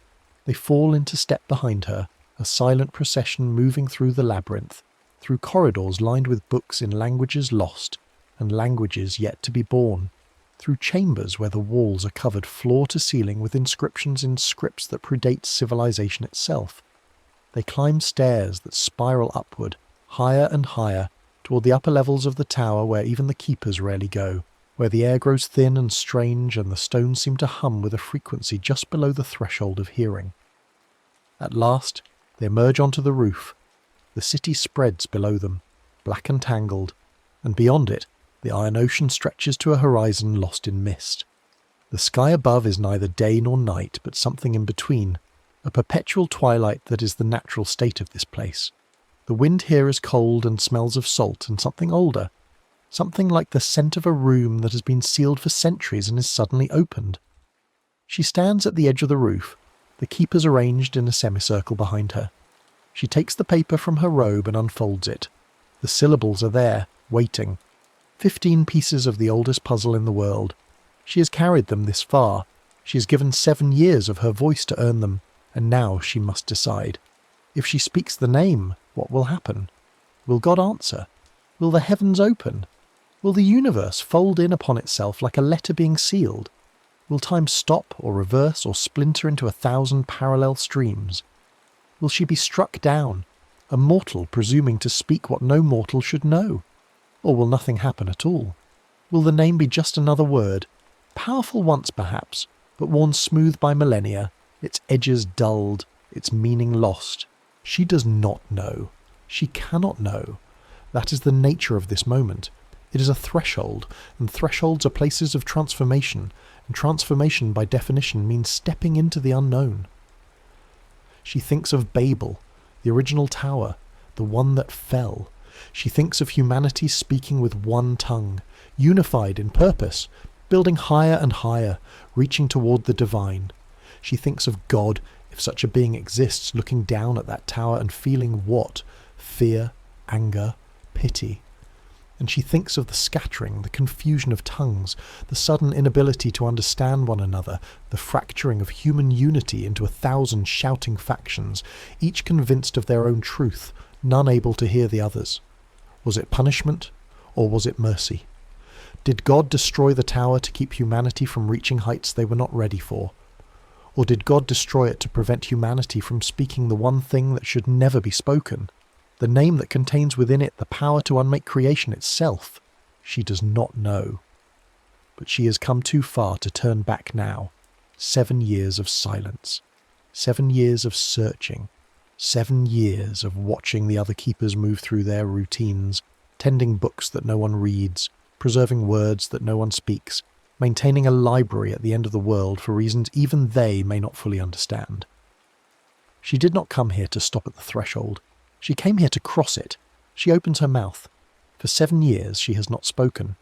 Her throat feels strange, tight, as if the muscles have forgotten their purpose. She draws breath, deep and slow, filling her lungs with the cold air of this twilight place. The keepers behind her do not move, but she can feel their attention like a weight on her shoulders, like the gaze of something vast and ancient turning toward her. The first syllable forms on her tongue. It is not a sound from any language she learned in the world outside. It is older, harsher, full of consonants that do not exist in modern speech. She speaks it, and the word leaves her mouth like a stone dropped into still water. The air around her ripples. The keepers take a single step back in unison, as if pushed by an invisible hand. The second syllable comes easier, and the third.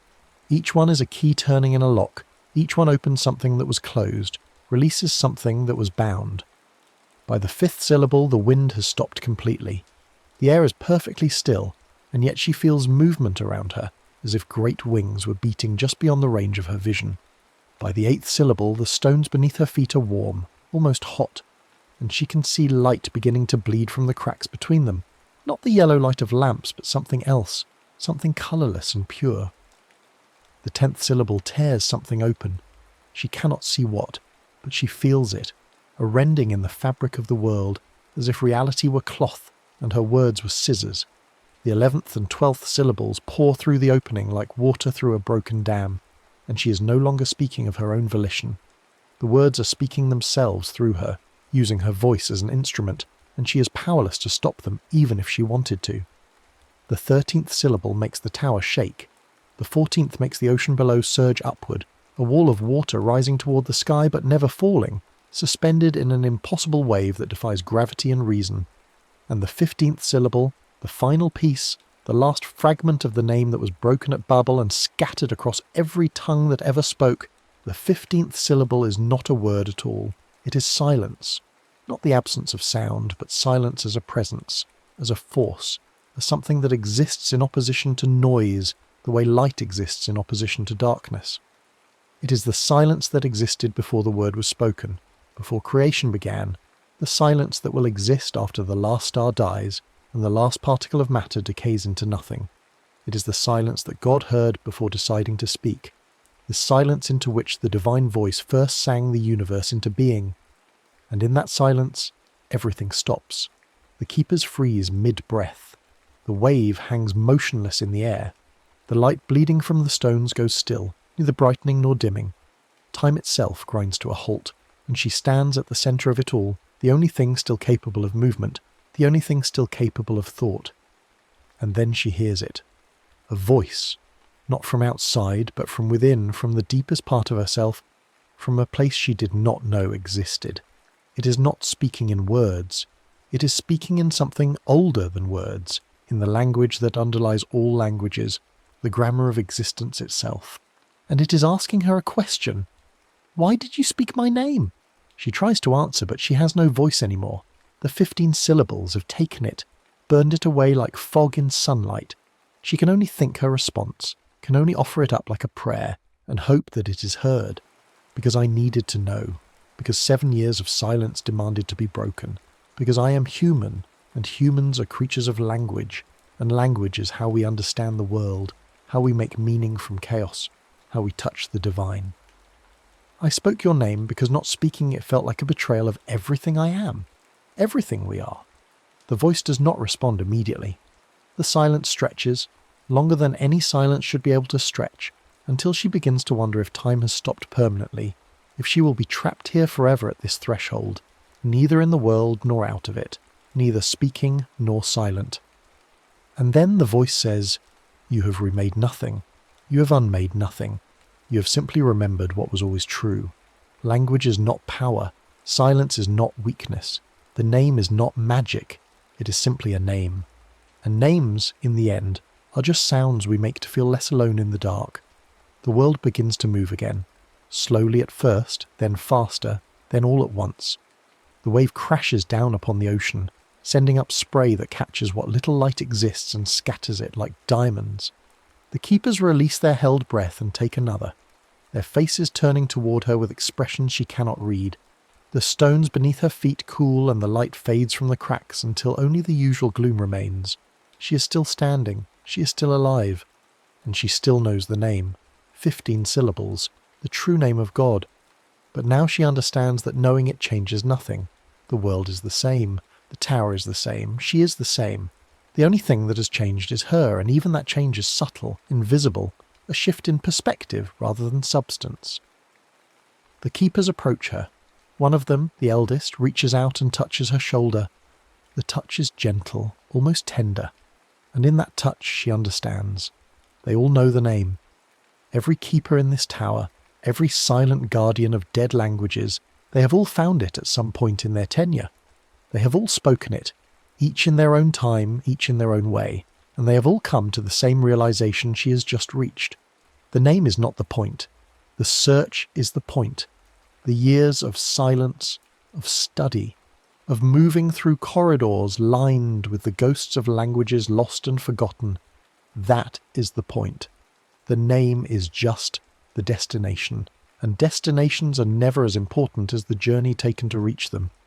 She begins to weep, not from sorrow or joy, but from release. 7 years of silence have ended not with thunder or revelation, but with understanding. And understanding, she has learned, is the quietest of all epiphanies. The keepers guide her back down the stairs, back through the labyrinth, back to the heart of the library where the oldest books sleep in their shelves of stone. They bring her to a chamber she has never seen before, though she has walked these corridors for 7 years. In the centre of the chamber is a book, just one. Its cover is black and unmarked, and its pages are blank. The eldest keeper gestures to the book, then to her, then to a quill and ink that sit beside it. The meaning is clear. She is to write. She is to add her story to the collection, to leave behind her own fragment for whoever comes after, whoever embarks on this same search, whoever spends their own years in silence seeking the name that cannot be possessed, only witnessed. She sits, she takes up the quill, and she begins to write. Not in any language that exists, but in a new one, a private tongue invented in this moment, composed of all the languages she has learned and all the silence she has endured. She writes of the city at the edge of the world. She writes of the tower with its impossible library. She writes of the keepers and their wordless communion. She writes of 7 years spent reading the bones of dead civilizations, and she writes of the name, the 15 syllables, though she does not write them in full, does not give them away, for that would defeat the purpose. Each seeker must find them on their own. Each journey must be solitary. That is the rule. That is the way it has always been. When she finishes, the book is no longer blank. Her story fills its pages, and the pages seem to multiply as she writes, expanding to contain everything she needs to say. When at last she sets down the quill, her hand is cramping and her eyes are tired, but she feels lighter than she has in years. The keepers take the book. They place it on a shelf beside others like it, dozens of them, perhaps hundreds, each one containing the story of another seeker, another scholar who came to this place and learned what she has learned. And she understands now that this is the true purpose of the Babel remnant.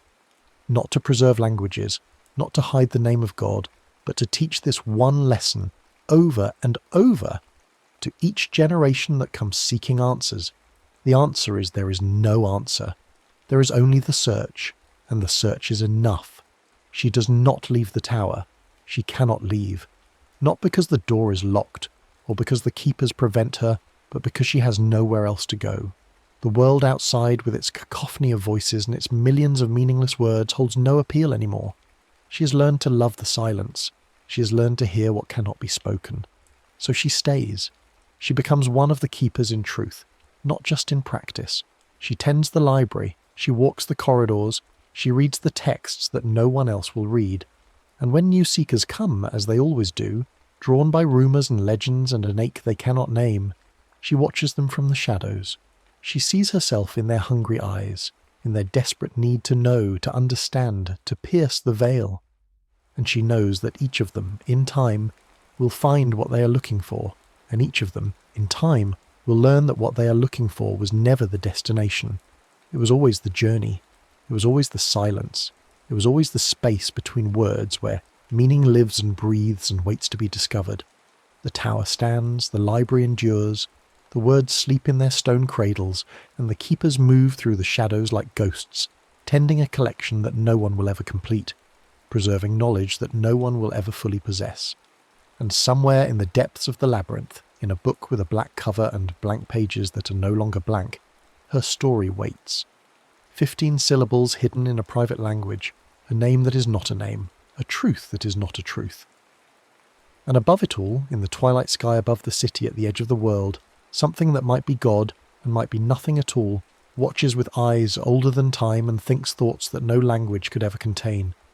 The story ends where it began, in silence, in searching, in the space between the word and the world, where all stories live, where all truths hide, where the name of God is both spoken and unspoken, known and unknowable, a key that opens nothing and everything at once, and that is enough. It has always been enough. The next story is about to begin. Please relax and enjoy. Long before anyone thought to call them maps, humans were already map makers. They scratched lines into cave walls with charred sticks, marking the bend of a river or the path to a hunting ground. They stacked stones in careful arrangements, silent guides pointing toward hidden water sources. They wove roots into songs and stories, passing knowledge from one generation to the next through memory alone. The earliest maps existed not on any surface but in the mind, carried by those who had walked the land and lived to tell about it. But memory fades, and travellers die, and eventually someone realised that a mark on clay or stone could outlive the person who made it. That simple act of drawing a path so others could follow without a guide changed everything about how humans understood their place in the world. As settlements grew from temporary camps into permanent villages and then into cities, the need to record the land became urgent. In the river valleys of Mesopotamia, scribes pressed styluses into soft clay tablets, creating crude representations of fields and irrigation canals. These weren't artistic endeavours, but practical necessities. When disputes arose over boundaries, the tablets served as evidence. When tax collectors came, the maps told them which farms owed grain to the temple. In Egypt, where the Nile flooded every year and erased the landscape's boundaries, royal surveyors walked the fields with measuring ropes after each inundation. They recorded the positions of boundary stones and property lines, so that when the waters receded, farmers could reclaim what was rightfully theirs. These early maps were tools of administration, quiet instruments of order that held civilizations together even as seasons changed and rivers shifted their courses. Across the Mediterranean, the Greeks approached mapping with a different spirit. Where others saw utility, they saw questions. How large is the Earth? What shape does it take? Can the world be measured, predicted, understood through reason? Anaximander of Miletus, in the 6th century before the Common Era, created one of the first attempts to sketch the entire inhabited world as he knew it. It was crude by later standards, placing Greece at the centre with lands radiating outward in a rough symmetry, but it represented something profound, the belief that the world could be captured in a single image, that scattered knowledge could be unified into one coherent picture. Hecataeus followed, annotating coastlines with place names and descriptions, turning the abstract into the specific. Then came Eratosthenes, librarian of Alexandria, who performed one of history's most elegant experiments. By measuring the angle of shadows in 2 cities at noon on the summer solstice, he calculated the Earth's circumference with remarkable accuracy. The world had a size now, a measurable dimension. Maps were no longer just records of what existed. They were arguments about reality itself, claims that could be tested and refined. Rome had little patience for philosophical mapping. The empire needed roads, and roads needed maps, but not the kind that contemplated the cosmos. Roman cartography was practical to its core, built around movement and logistics. The great highways that connected Iberia to Syria required travellers to know distances between towns, locations of bridges, positions of way stations where horses could be changed and soldiers could rest. Strip maps called itineraria served this purpose perfectly. They didn't show the land as a bird might see it. Instead, they showed it as a traveller experienced it, a linear sequence of stops and distances.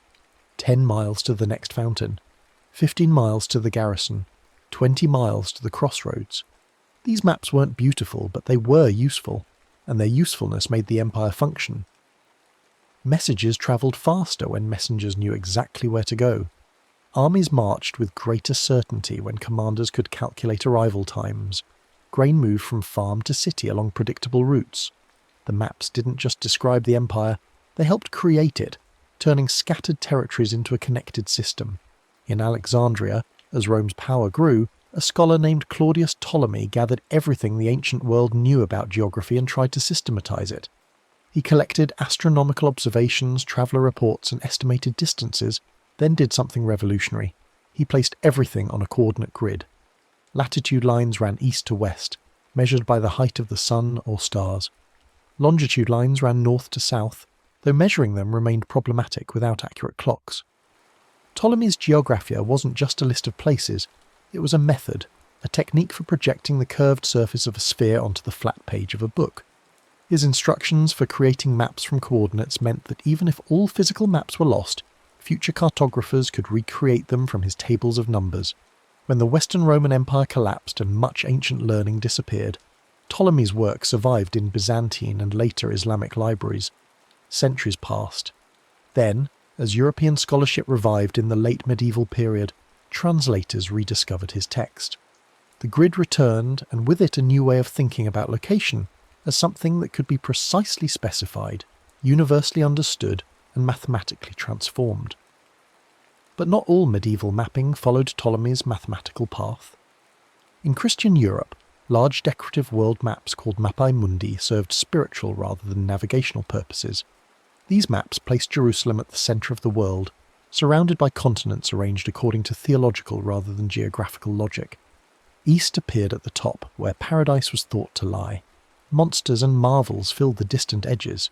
These weren't tools for travel, but tools for teaching, visual sermons about creation, salvation, and the order of God's plan. Yet at the same time, along the coasts and in the ports, an entirely different tradition flourished.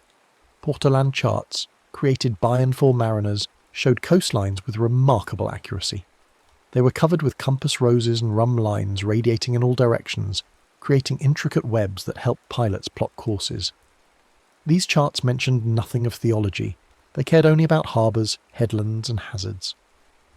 Two cartographic cultures coexisted, one mapping heaven, one mapping the sea. Navigation became more precise as new tools arrived. Sailors had always read the world through natural signs, the flight patterns of birds, the colour of water, the shape of swells, the position of stars. Pacific Islanders could navigate thousands of miles of open ocean using wave patterns and star paths committed to memory. Chinese mariners, meanwhile, had discovered that a magnetized needle floating in water or suspended from silk would point toward the north. This magnetic compass travelled westward along trade routes, reaching the Mediterranean by the 12th century.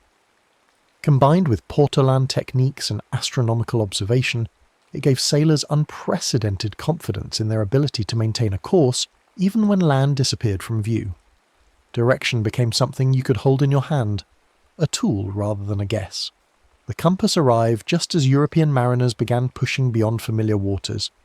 Portuguese caravels crept down the African coast, each voyage extending the known world a little farther. Spanish ships crossed the Atlantic and returned with news of lands not mentioned in ancient texts.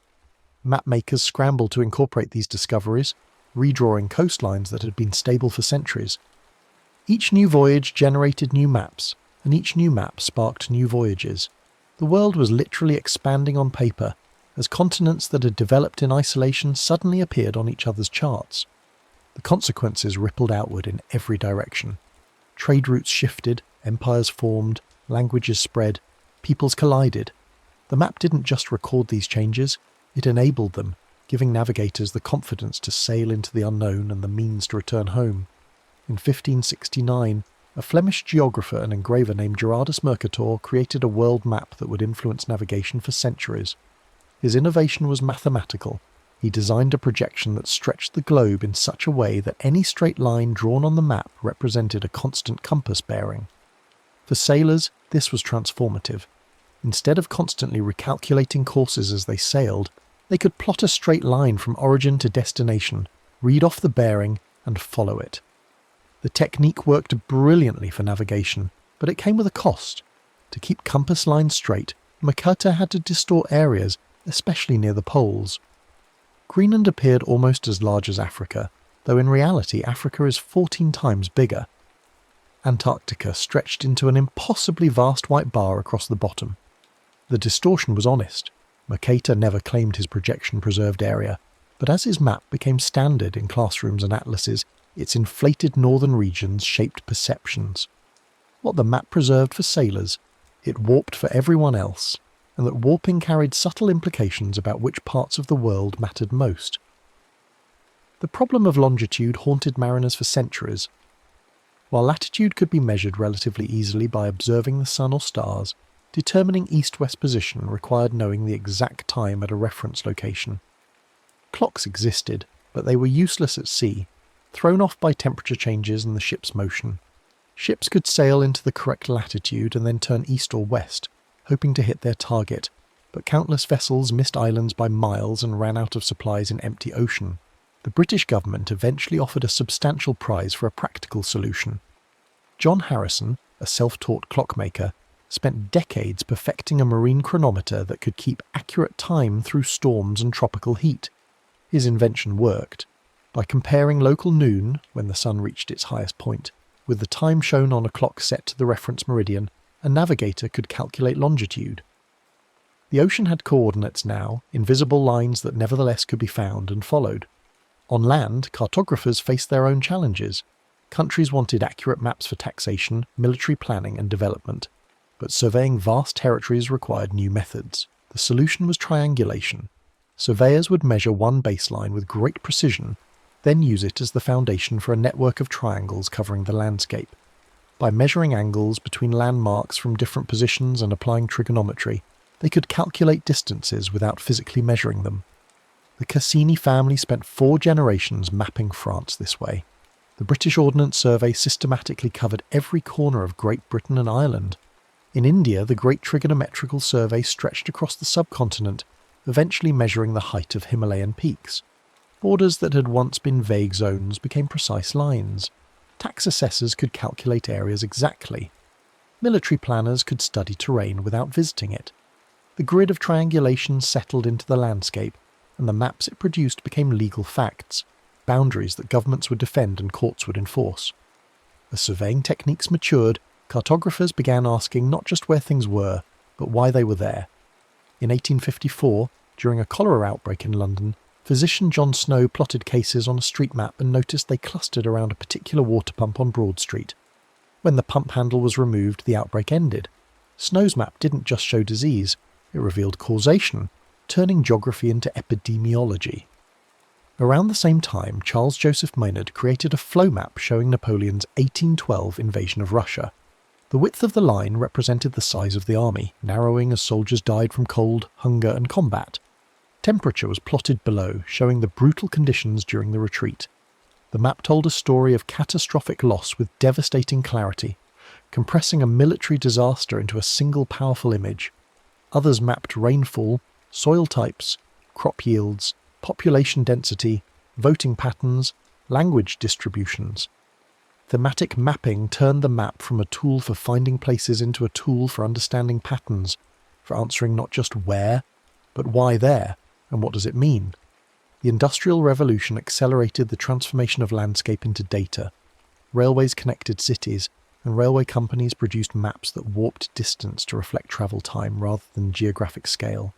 Stops appeared evenly spaced because what mattered was schedule, not miles. Balloons carried photographers into the sky, offering the first true overhead views of the land. As aviation developed, aerial photography became systematic. Planes flew in careful grids, cameras clicking at intervals, producing thousands of overlapping images that could be assembled into mosaics. Photogrammetrists developed techniques for extracting three-dimensional information from flat photographs, measuring heights and slopes without climbing mountains. Contour lines appeared on maps, connecting points of equal elevation, turning the chaotic complexity of terrain into something readable, predictable. Mountains acquired numbers, valleys gained precise depths. The landscape that people had once known only by walking through it could now be understood from above, converted into facts that could be printed and filed and referenced. The Cold War launched cartography into orbit. Both superpowers needed to track each other's movements and resources, and satellites offered an all-seeing eye that no border could block. Early reconnaissance satellites photographed vast swathes of territory, revealing details that ground-based intelligence could never match. But the same technology that served espionage also served navigation. The United States military developed the Global Positioning System, a constellation of satellites broadcasting precise timing signals. A receiver on the ground could listen to multiple satellites simultaneously, and, by comparing the timing of their signals, calculate its exact position. The system was designed for guiding missiles and coordinating troops, but in the final decades of the 20th century, access was extended to civilians. Suddenly anyone with a receiver could know their location to within meters. Hikers, sailors, drivers, surveyors, anyone who needed to know "where am I?" could get an answer from space. Other nations developed their own systems, Russia's GLONASS, Europe's Galileo, China's Beidou. The sky filled with timing signals, and the ground filled with people who expected maps to always show their current position. Meanwhile, Earth observation satellites watched the planet's surface continuously. Weather systems became visible as they formed. Deforestation could be tracked over decades. Ice sheets revealed their shrinkage. Cities glowed at night, their lights mapping human presence more clearly than any boundary line. Wildfires were detected before ground crews spotted smoke. Crops were monitored across entire nations. The satellites didn't make judgments. They just watched and recorded, sending down an endless stream of data that could be assembled into maps of change, maps of risk, maps of opportunity. The world became transparent in ways previous generations couldn't have imagined. As the limitations of Mercator's projection became more widely understood, cartographers debated alternatives. Every map projection involves compromise because a sphere cannot be flattened without distortion. Some projections preserve angles but distort areas. Others preserve areas but distort shapes. Still others try to balance various properties, accepting moderate distortion everywhere to avoid extreme distortion anywhere. Arthur Robinson designed a projection that looked visually balanced, used by National Geographic for decades.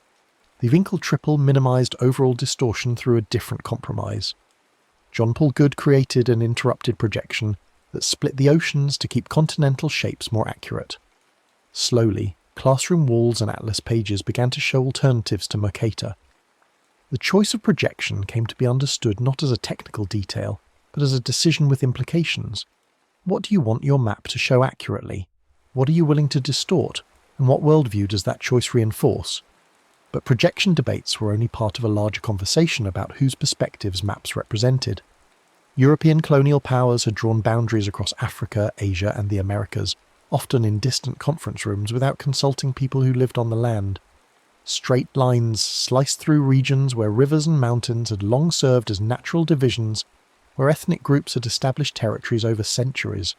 Cadastral surveys divided land into rectangular plots ready for sale or development, erasing indigenous mapping systems that recognised seasonal migration routes and sacred sites. Maps enabled resource extraction by identifying valuable deposits and planning infrastructure to reach them. They enabled control by making populations legible to administrators. The map was never neutral.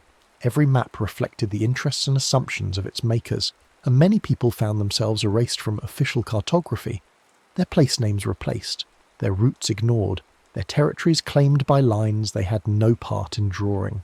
In the late 20th and early 21st centuries, digital technology democratized mapmaking in unprecedented ways. City transit systems produced schematic diagrams that distorted geography to make connections clear, turning sprawling metro networks into readable abstracts. The London Underground map, designed by Harry Beck in 1931, became the template. Straight lines, regular angles, stations evenly spaced regardless of actual distance. What mattered was not where stations were, but how they connected. The diagram sacrificed geographic accuracy to achieve clarity of purpose, and passengers loved it. Delivery companies developed sophisticated routing systems that calculated optimal paths for trucks making dozens of stops, redrawing their maps nightly as packages moved and schedules changed. Navigation apps appeared on smartphones, offering turn-by-turn directions that updated in real time. These apps didn't just show the shortest path, they calculated the fastest based on current traffic, or the safest based on accident data, or the most scenic based on user preferences. People followed the apps' suggestions, and their collective movements generated new traffic patterns, which the apps then incorporated into future calculations. The map and the territory were talking to each other, locked in a feedback loop where each shaped the other. Perhaps most radically, mapping became a collective enterprise. OpenStreetMap invited volunteers worldwide to contribute local knowledge, creating a freely available map built by those who actually walked the streets and knew the neighbourhood details that commercial mapmakers missed. When disasters struck, earthquakes, hurricanes, floods, remote volunteers traced building outlines from satellite imagery so that rescue workers would have current maps showing exactly where people lived. Indigenous communities reclaimed their place names, marking ancestral sites and traditional routes on digital platforms. Refugees mapped camps with precise shelter locations so that aid could be delivered efficiently. The atlas was no longer a finished product published by authorities. It was a living document, constantly updated by many hands, breathing with the changes happening on the ground. This precision brought new ethical questions into focus. If a map can show your exact location at any moment, it can also reveal your patterns, where you live, where you work, where you worship, where you protest. Location data became valuable not just for navigation, but for surveillance, marketing, and control. Privacy and consent became cartographic issues. Maps showing the locations of protests or minority communities could enable targeted repression. Maps showing critical infrastructure could guide attacks. Redaction became as important as revelation. Crisis maps that showed where help was needed could also show where vulnerable people were gathered. The more precise the map, the greater the responsibility of those who made it and those who used it. Questions that previous generations of cartographers never had to consider became urgent. Who has the right to map whom? What should be hidden as well as what should be shown? And how can mapping serve rather than exploit the people being mapped?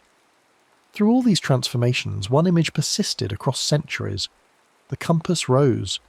From medieval Portolan charts to modern navigation apps, the symbol remained, often ornate on old maps, sometimes reduced to a simple arrow on new ones but always present. It marked north, that arbitrary but essential direction around which all other directions organised themselves. North was a human convention. The planet's magnetic field could just as easily have led us to call its direction south. But it was a convention that allowed people scattered across the globe to orient themselves the same way, to share a common framework for describing direction and position. The compass rose represented something fundamental about what maps do. They don't eliminate uncertainty or make the world simple, but they give us a way to move through complexity with greater confidence. They offer a bearing to follow, a direction to hold even when conditions change, and in the end, a map is always a compact between the world and the walker. It can be a clay tablet showing irrigation ditches, a portolan chart covered with compass lines, a printed atlas of triangulated surveys, a GPS device speaking coordinates from satellites, or simply a memory of a turn at the tall pine. The medium changes, but the purpose endures, to transform the overwhelming vastness of the world into something followable, to create a path through chaos, and to share that path so others can make the same journey. From the first charcoal line on a cave wall to the latest satellite image processed through algorithms and displayed on a screen, humans have been trying to answer the same question: where am I, and how do I get where I'm going? The map doesn't answer that question completely. No representation ever captures the full richness of the territory, but it offers enough to begin, enough to choose a direction and start walking. Under rain or sun, on paper or screen, in memory or in hand, the map remains what it has always been: a conversation between the land and those who move through it, a tool for turning uncertainty into a route, and an invitation to trust that somewhere ahead the path continues. The map's evolution reveals something deeper about human consciousness itself. Each advancement in cartographic technique reflected a shift in how people understood their relationship to space and to each other.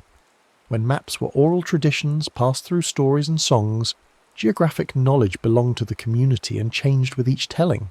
The same route might be described differently by different travellers, emphasising landmarks one person found significant, while ignoring those another considered crucial. This fluidity made maps personal and subjective, shaped by individual experience. But when knowledge moved from memory to clay, from speech to inscription, something fundamental changed. The map became fixed, authoritative, separate from any single person's experience. It claimed to show not how one person saw the route, but how the route actually was.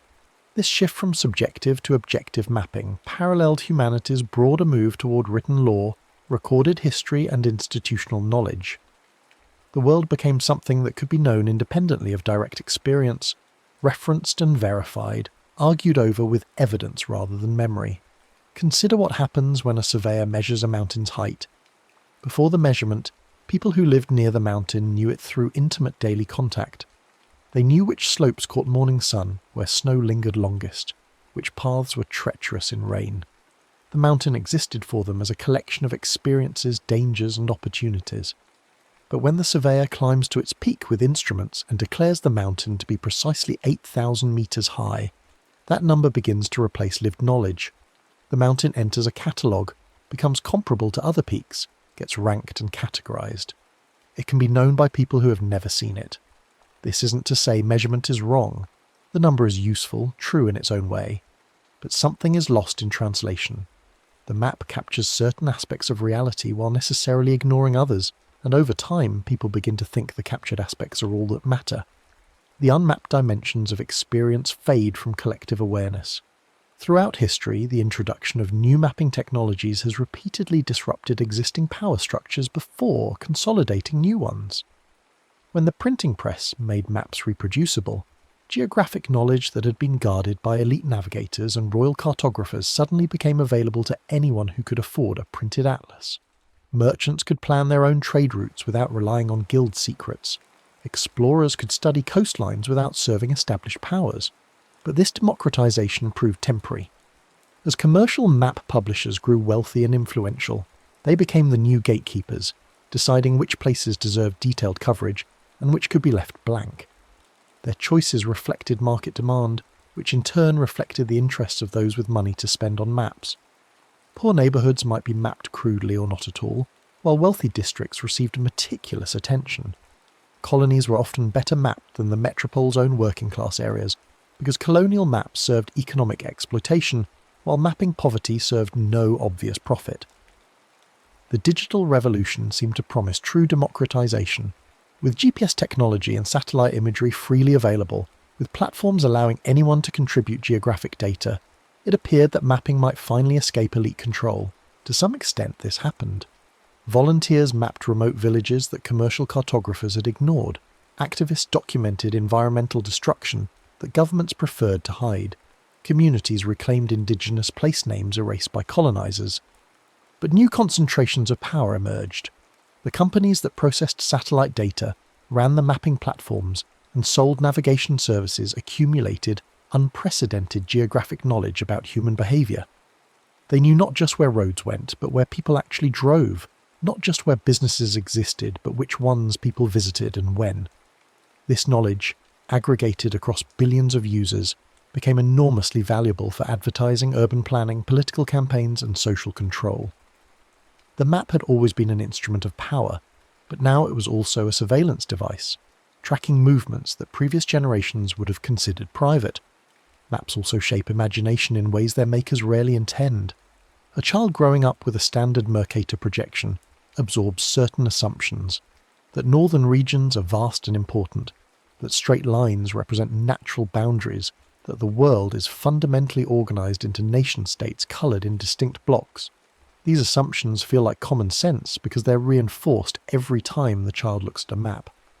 When that child encounters a different projection showing Africa at its true immense size, or a map that shows indigenous territories overlapping national borders, or a chart that represents neighbourhoods by social connections rather than geographic proximity, the experience can be disorienting, even unsettling.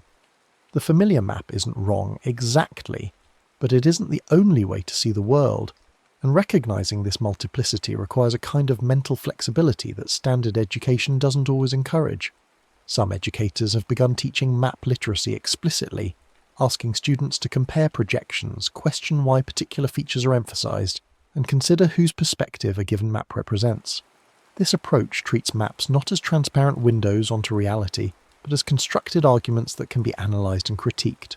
The question of what deserves to be mapped has always been political. Medieval European maps filled unknown regions with drawings of monsters and mythical creatures, marking those spaces as dangerous and uncivilized, implicitly justifying conquest and conversion. When European explorers encountered sophisticated indigenous mapping systems, Polynesian stick charts showing wave patterns, Aboriginal Australian songlines encoding geographic knowledge in music, Inuit carved coastline maps, they often dismissed these as primitive because they didn't resemble European cartographic conventions. The explorers then created their own maps of these regions, naming features after European monarchs and patrons, claiming discovery of lands that had been continuously inhabited for millennia. This cartographic erasure had lasting consequences. When indigenous peoples later tried to reclaim ancestral territories, they often faced legal systems that recognised only written deeds and official surveys, not oral traditions or alternative mapping systems. The map became a weapon in conflicts over land and sovereignty, with indigenous knowledge systems ruled inadmissible because they didn't conform to colonial standards of evidence. Yet maps have also served resistance and survival. Escaped slaves in the Americas created mental maps of routes to freedom, passed along through coded songs and whispered instructions. Underground railroad conductors memorized safe houses and river crossings, mapping freedom one station at a time. During World War II, the Danish resistance produced detailed maps showing German military positions, and resistance fighters across occupied Europe mapped railway lines and ammunition depots to guide sabotage operations. In more recent decades, human rights organisations have used mapping to document forced displacement, environmental destruction, and systematic violence that governments denied. When official maps are tools of oppression, alternative mapping becomes an act of defiance, a way of asserting that other perspectives exist and other truths deserve recognition. The relationship between maps and territory remains paradoxical. A map is explicitly not the territory it represents. This seems obvious, yet people constantly confuse the two. Drivers follow GPS directions into lakes and deserts, trusting the map even when their eyes tell them something is wrong. Military planners study terrain models and convince themselves they understand ground they've never walked. Property owners defend boundary lines established by century-old surveys, even when those lines make no practical sense given current conditions. This confusion happens because maps are useful enough, accurate enough, to generate confidence that can slip into overconfidence. The map worked last time, so it should work this time, Except conditions change and maps age, and the small inaccuracies that didn't matter before suddenly become critical. Experienced navigators learn to treat maps as suggestions rather than certainties, constantly checking the representation against reality, updating their understanding as new information arrives. But this wisdom comes hard, often through mistakes. Maps also compress time in ways that obscure history. A modern political map shows current national boundaries as solid lines, creating an impression of permanence and stability. But these borders are often recent, sometimes arbitrary, frequently contested. The map doesn't show that a particular boundary was drawn 80 years ago after a war, or that populations on either side share language and culture, or that the region was autonomous for centuries before being divided between competing powers. By presenting only the current state, the map naturalizes conditions that are actually contingent and contested. Historical atlases attempt to address this by showing how boundaries shifted over time, but even these face choices about what to show. Does the map display official borders or effective control? Does it show indigenous territories or colonial claims? Each decision involves judgments about which version of the past deserves recognition, and those judgments inevitably reflect the mapmaker's biases and blind spots. The future of mapping seems likely to involve increasing personalization and real-time updating. Already, navigation apps show different routes to different users based on their travel history and preferences.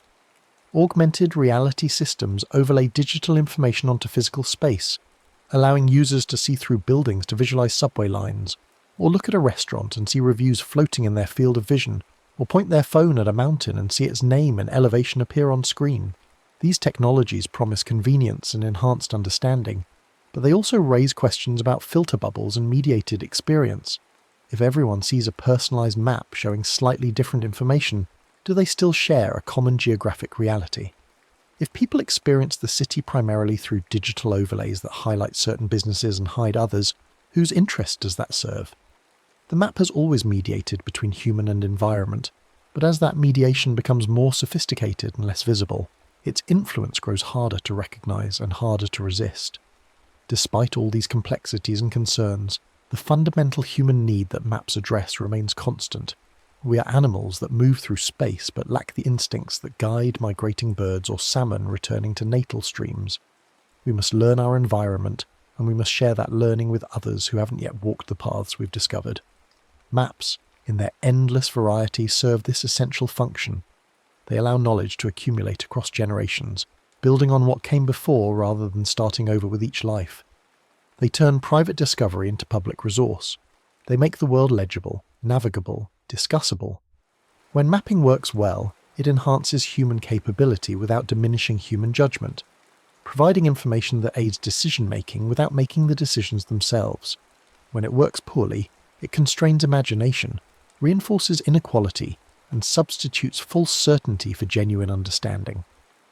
The difference lies not in the technology, but in the awareness we bring to it, the questions we ask about whose knowledge counts and whose interests are served. A good map, like a good tool of any kind, extends human capacity while remaining subservient to human purpose. It shows us where we are and where we might go, then steps aside and lets us choose. The next story is about to begin. Please relax and enjoy. You blink and try to grasp this instant, this fragile sliver of time you call now. But even as you reach for it, it dissolves into memory, leaving only the ghost of a moment that was never quite there. The present isn't waiting for you somewhere on a cosmic timeline. It's something your brain assembles in real time, an edited broadcast arriving late, stitched from signals that never synchronized in the first place, a necessary fiction that lets you move through a world you can only know through delay. Light strikes your eyes and begins a journey through neural highways. Sound waves become electrical pulses climbing toward consciousness. Pressure sensors fire and their messages race up your spine, and none of it arrives together. Your brain faces an engineering problem, how to transform this scattered storm of delayed information into the seamless experience of a unified moment. The solution is a temporal binding window, a buffer lasting roughly 80 to 150 milliseconds where your brain holds everything in suspension, then integrates the pieces and presents them to your awareness as now. What feels immediate is actually retrospective, a short documentary played back as if it were live. The trick goes deeper than simple delay.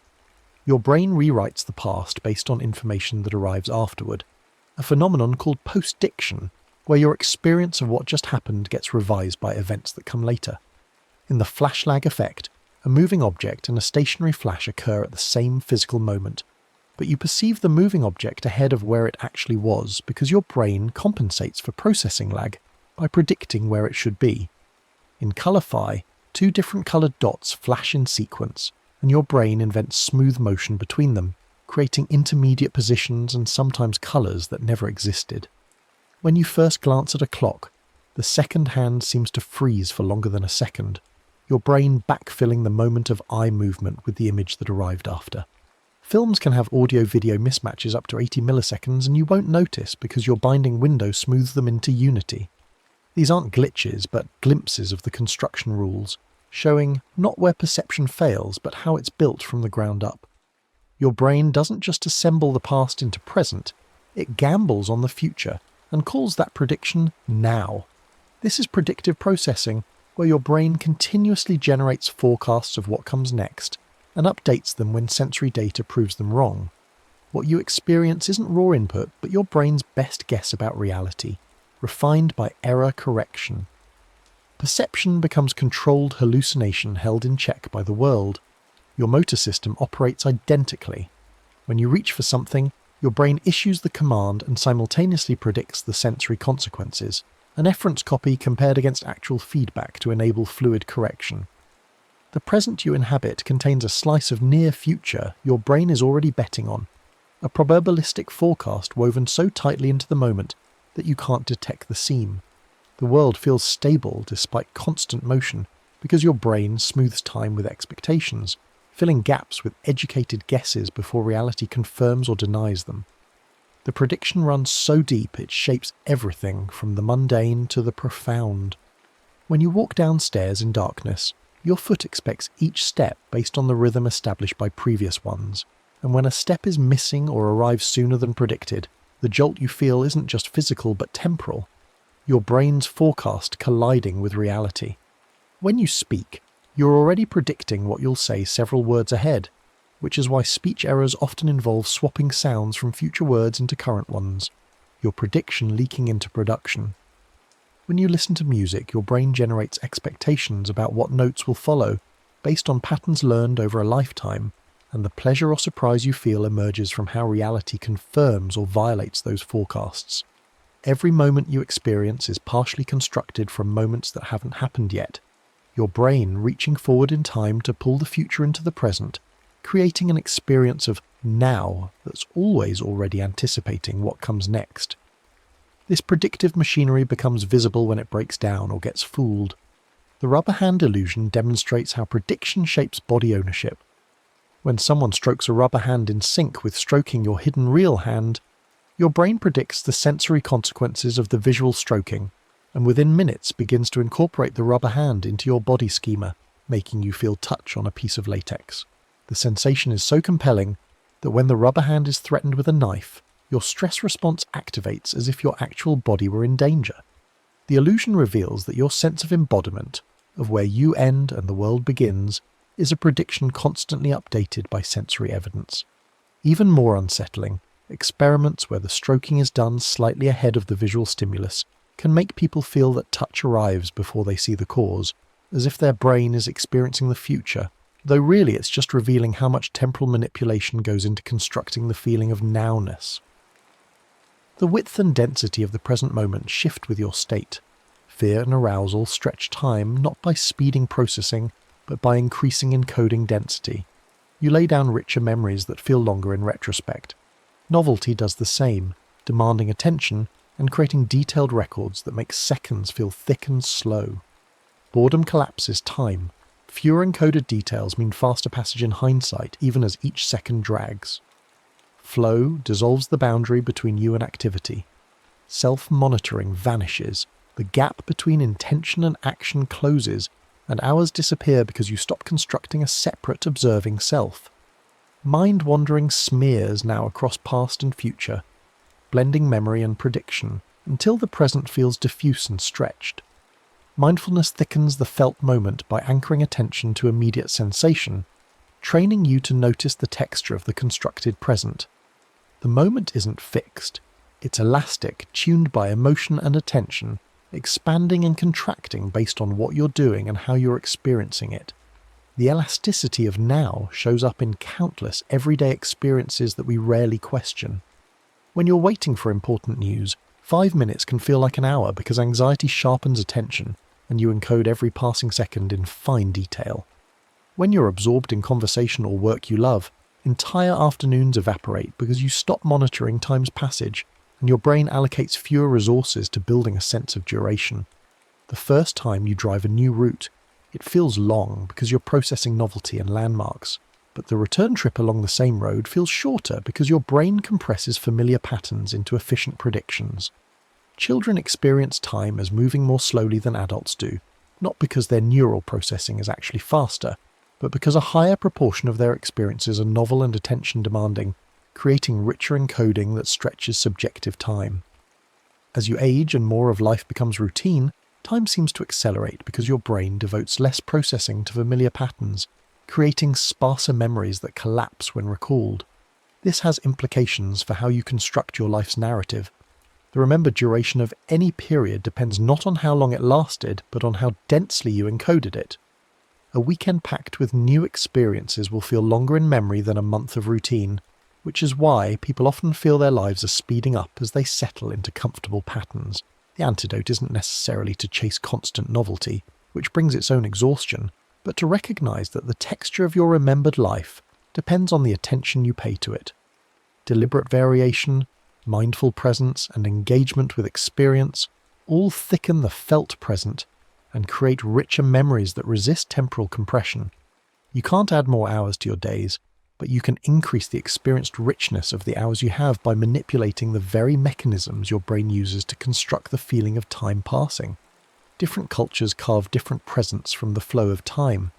Industrial societies operate on clock time, dividing days into quantified units that create narrow, synchronized nows, enabling coordination across distance and strangers. Event-based cultures define the present through what's happening rather than what clocks say, making now contextual and relational, shaped by social rhythms instead of mechanical ones. Rituals and music create shared presence by entraining groups to common pulses.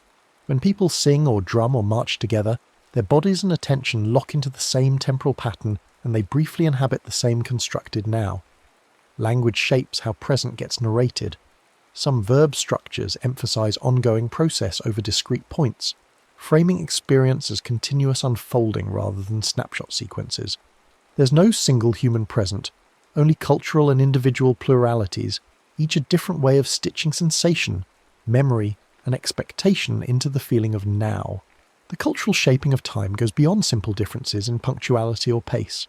Some languages have verb systems that don't clearly distinguish past, present, and future, instead marking whether actions are completed or ongoing, witnessed or reported, which fundamentally shifts how speakers narrate their experience of now.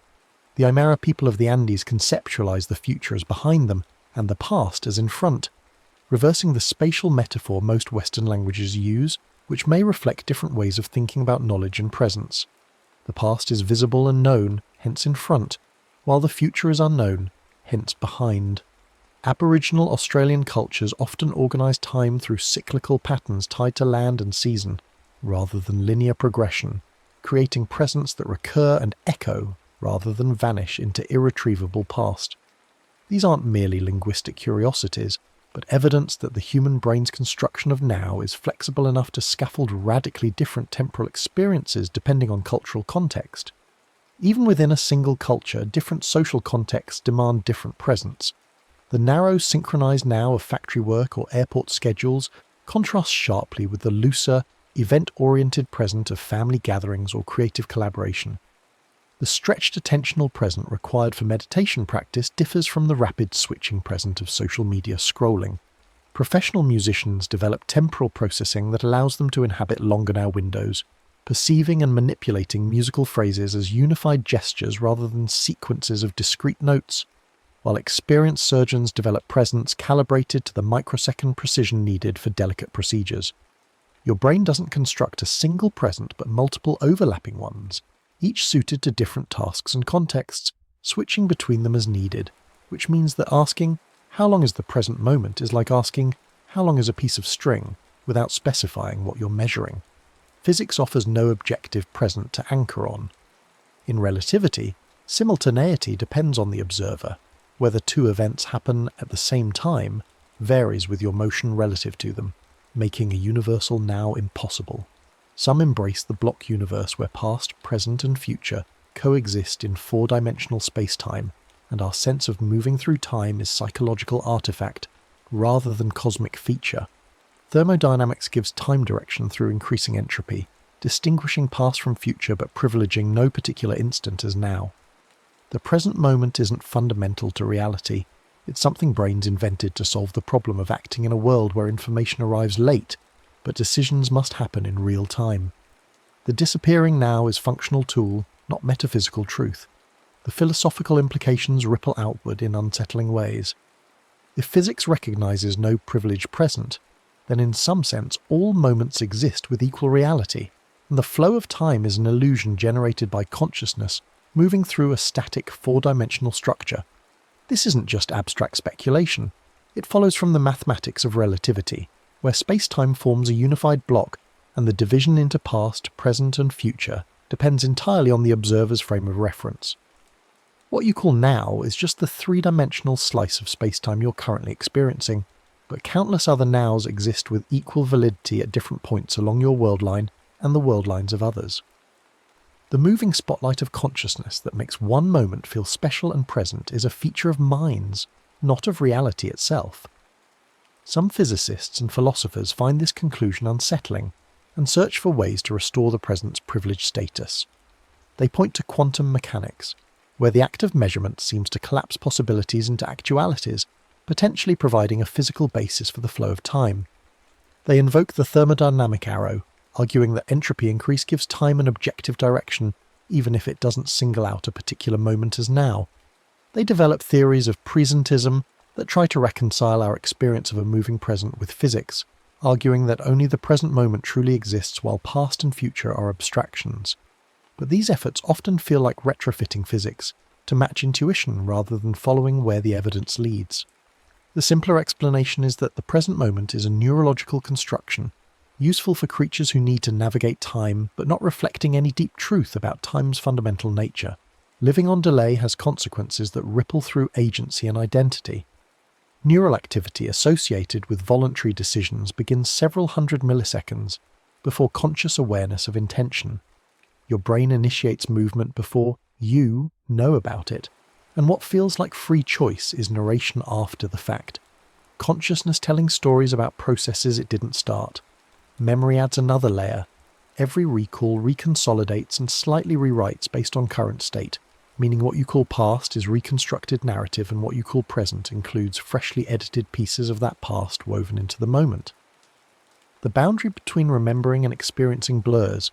Because brain construction of now can be predicted and manipulated, designers exploit it. Interfaces guide attention and compress or stretch felt time through autoplay, infinite scroll, notification timing, all engineered to hijack temporal binding windows. The neural delay has ethical stakes around agency, responsibility, and the design of systems we inhabit. The implications for free will remain contentious and probably unresolvable. The Libet experiments showing neural activity before conscious intention don't necessarily eliminate agency, but they do complicate it. What we call choice might be better understood as a process distributed across time, rather than a discrete moment of will, with conscious awareness arriving late, but still capable of vetoing or modulating actions initiated unconsciously. The experience of deciding might be like the experience of now itself, a retrospective construction that packages complex processes into a coherent narrative. This doesn't mean you're not responsible for your actions any more than the constructed nature of the present means you're not really experiencing anything. It does mean that the relationship between consciousness, intention, and action is more tangled than introspection suggests, mediated by temporal delays and narrative reconstructions that make the story you tell yourself about, choosing probably incorrect in its details, even if emotionally and practically useful. The malleability of memory adds another layer of temporal complexity. When you recall an event, you don't retrieve a static recording, but reconstruct it from fragments, filling gaps with plausible details influenced by current beliefs, emotions, and contexts. Each recall further modifies the memory, potentially introducing distortions that become incorporated into future reconstructions. This means your past is constantly being rewritten in light of your present, creating a feedback loop where who you are now shapes who you remember being, which shapes who you become.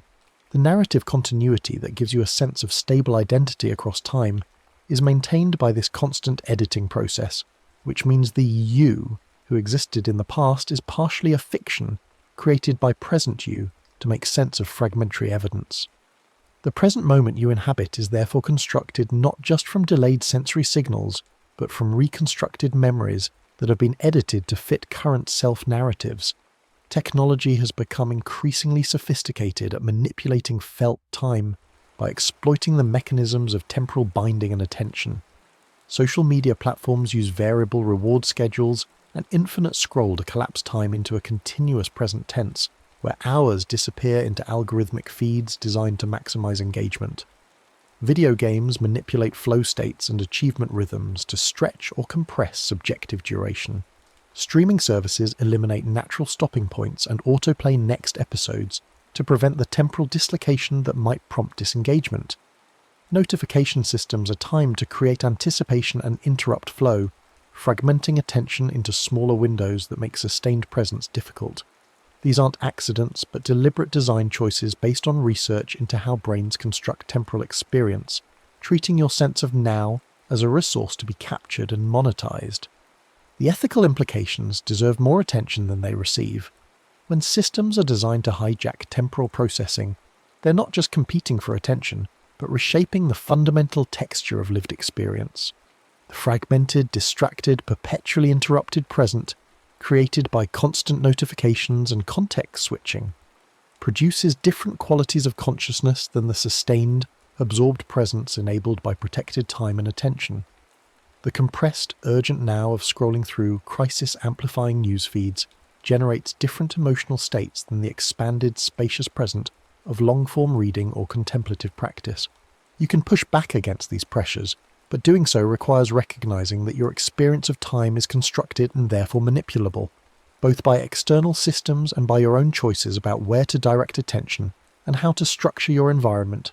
You can't stop the present from vanishing, but you can shape the moment your brain constructs. Widening the felt present happens through paced breathing that shifts autonomic state and expands attention windows, through letting gaze rest softly to reduce saccades and gaps to fill, through sensory inventories that name 5 things seen, 4 heard, 3 felt, 2 smelled, 1 tasted, deliberately moving attention through senses to thicken presence by anchoring in detail. Stabilizing your sense of time requires protecting sleep and aligning with circadian rhythms, because temporal binding depends on neural coordination that degrades with fatigue and misalignment. When anxiety stretches the moment through novelty and arousal into something overwhelming, reducing stimulation and increasing predictability helps compress it back to manageable scale. When boredom empties time, injecting small novelty doses through environmental or activity changes restores texture to the present. You can design conditions of your now by limiting notifications and batching information instead of constant drip, using rhythm through music or metronome or walking cadence to entrain attention and structure time. The present isn't something happening to you. It's something your brain makes, and you have some influence over the materials. The practice of deliberately manipulating your temporal experience can become a form of self-care or even art. Athletes and performers know this intuitively, using pre-performance routines to enter specific temporal states, where actions flow without conscious interference and time seems to slow down or disappear. Contemplatives across traditions have developed techniques for altering the felt present, from breath counting to mantra repetition to open awareness practices that expand the window of conscious presence. Even simple activities like cooking or gardening can become temporal practices when approached with attention, creating presence that feel richer and more substantial than the default mode of distracted task switching. The quality of your life might depend less on what happens to you than on the temporal texture of your experience, how thick or thin your moments feel, how continuous or fragmented your attention becomes. How much of your present is occupied by actual presence versus memory and anticipation? Some practices aim to collapse the constructed present entirely, pointing toward a mode of experience where the division between past, present, and future dissolves. Advanced meditators report states where time seems to stop or where the sense of duration disappears, leaving only unchanging awareness without temporal structure. These reports are difficult to interpret. They might represent genuine alterations in how the brain constructs temporal experience, or they might be failures of memory consolidation that make it impossible to recall duration, or they might be ineffable states that language can't adequately capture. What seems clear is that the normal experience of living in a present moment that flows from past toward future isn't the only mode of consciousness available to brains, and that with training or accident or circumstance, radically different temporal experiences become possible. The relationship between subjective and objective time creates strange loops and paradoxes. Your brain needs roughly half a second to construct conscious awareness of an event, but you experience that awareness as immediate, not as delayed by half a second. This creates a mismatch where your phenomenal present lags behind physical present, but doesn't feel like it lags, because the lag is edited out of experience. When you clap your hands, the sound and the sight and the feeling all seem simultaneous, but they're not. They arrive at different processing speeds and get synchronized retroactively into a unified moment that's already in the past by the time you experience it. The confabulation is so complete that you can't detect it through introspection, which means you can't trust your intuitions about temporal sequence or duration. What feels like a reliable guide to when things happen is actually a heavily edited story, and the editing is so seamless that it's invisible. This creates practical problems in domains where precise timing matters. Eyewitness testimony about sequences of events during crimes or accidents is notoriously unreliable because people's constructed presents don't accurately reflect objective sequences.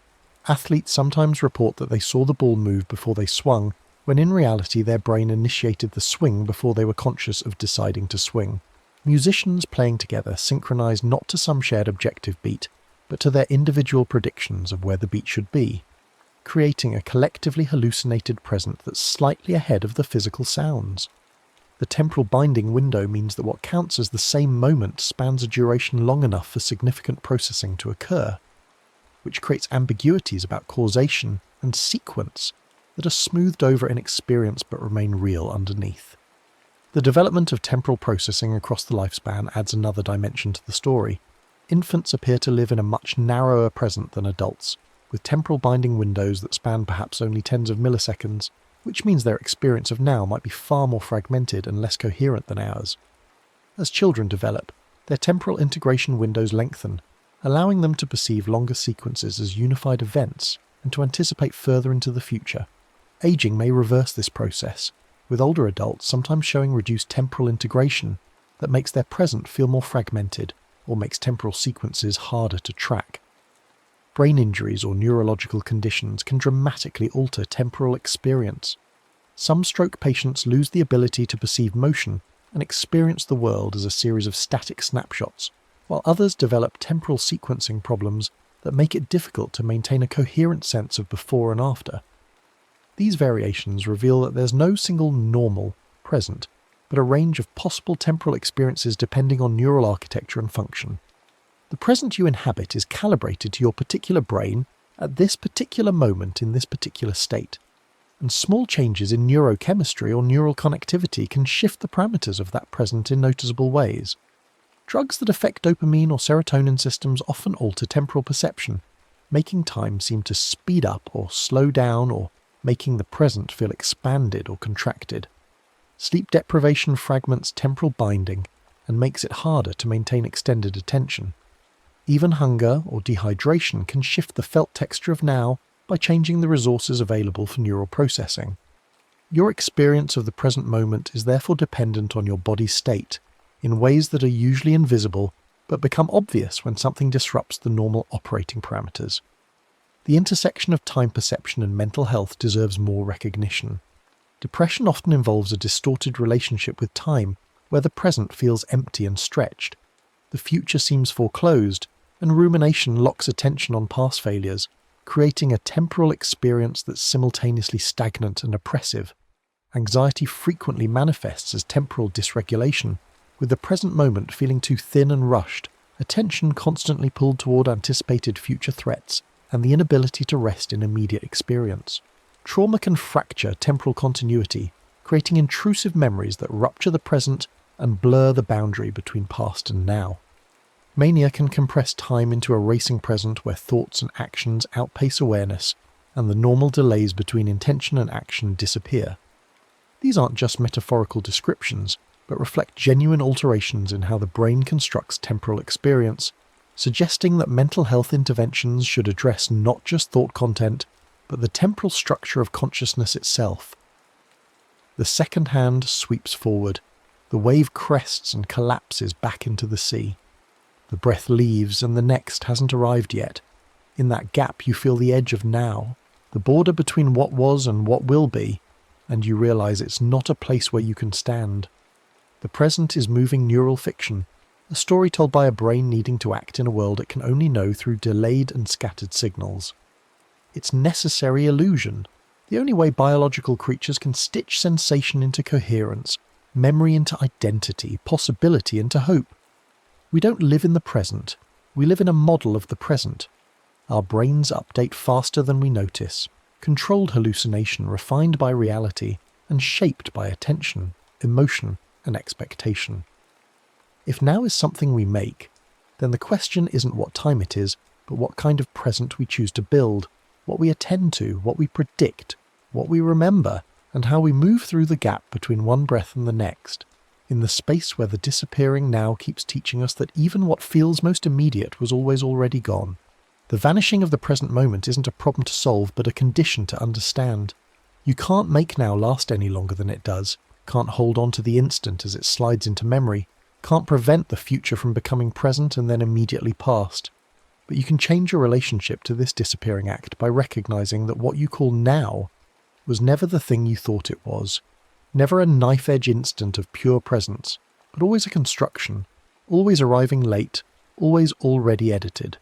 The disappointment you might feel at this revelation can transform into liberation when you realize that if the present is something your brain makes, then you have more agency in its construction than you knew. You're not passive recipient of moments flowing past, but active participant in the ongoing creation of temporal experience, shaping the texture and quality of your now through where you place attention, how you regulate your state, what rhythms you entrain to, and what meaning you construct from the scattered signals that constitute your experience. This doesn't mean you have complete control. The basic mechanisms of temporal binding, the delays inherent in neural processing, the predictive machinery that generates your sense of now, these are evolutionarily old and deeply embedded in how brains work. You can't decide to perceive things without the flash lag effect or to experience sensory inputs in the order they physically arrive rather than the synchronized order your brain constructs. But within those constraints, there's considerable flexibility in how thick or thin your present feels, how continuous or fragmented your attention becomes, how much of your now is occupied by worrying about futures or reliving pasts versus actually inhabiting the current constructed moment. The practices and techniques for shaping temporal experience aren't esoteric mysteries but practical tools based on understanding the mechanisms through which brains build the feeling of now. The ultimate lesson might be that the disappearing now is teaching you something about the nature of existence itself. Everything that arises passes away. Every moment that comes into being is already vanishing. The only constant is change and impermanence. This isn't pessimism but realism, and recognizing it clearly can paradoxically make the present feel more precious rather than less. If each moment is unique and unrepeatable, if the now you inhabit is always already slipping away, then perhaps the appropriate response is neither clinging nor rejection, but a kind of gentle attentiveness that appreciates what's here while it's here, without demanding that it lasts forever. The constructed nature of the present doesn't make it less real or less valuable. It makes it contingent and participatory, something you're actively involved in creating rather than passively receiving, which means the quality of your temporal experience reflects not just what happens to you, but how you metabolize and engage with what happens. The next story is about to begin. Please relax and enjoy. We open with a quiet provocation. What if the life you think you're choosing has already been drafted by a mind you cannot see? Picture yourself at this very moment, reading these words, believing you are the conscious author of your attention, the deliberate captain steering your focus across this page.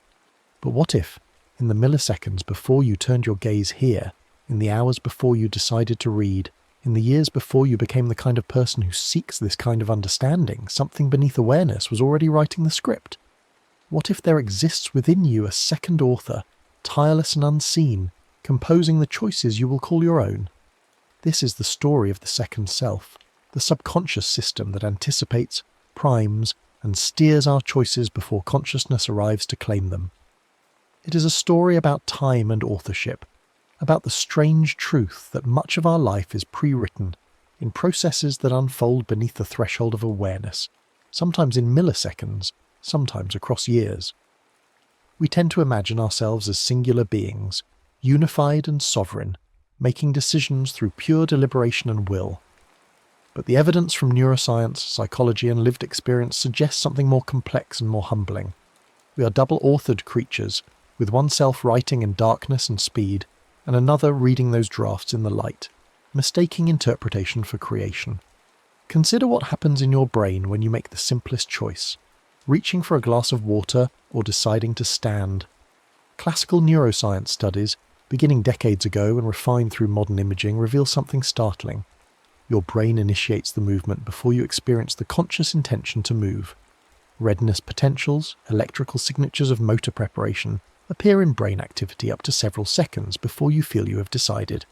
The signal propagates through motor cortex, assembling the architecture of action, while your conscious awareness lags behind, like a narrator arriving to a scene already in motion.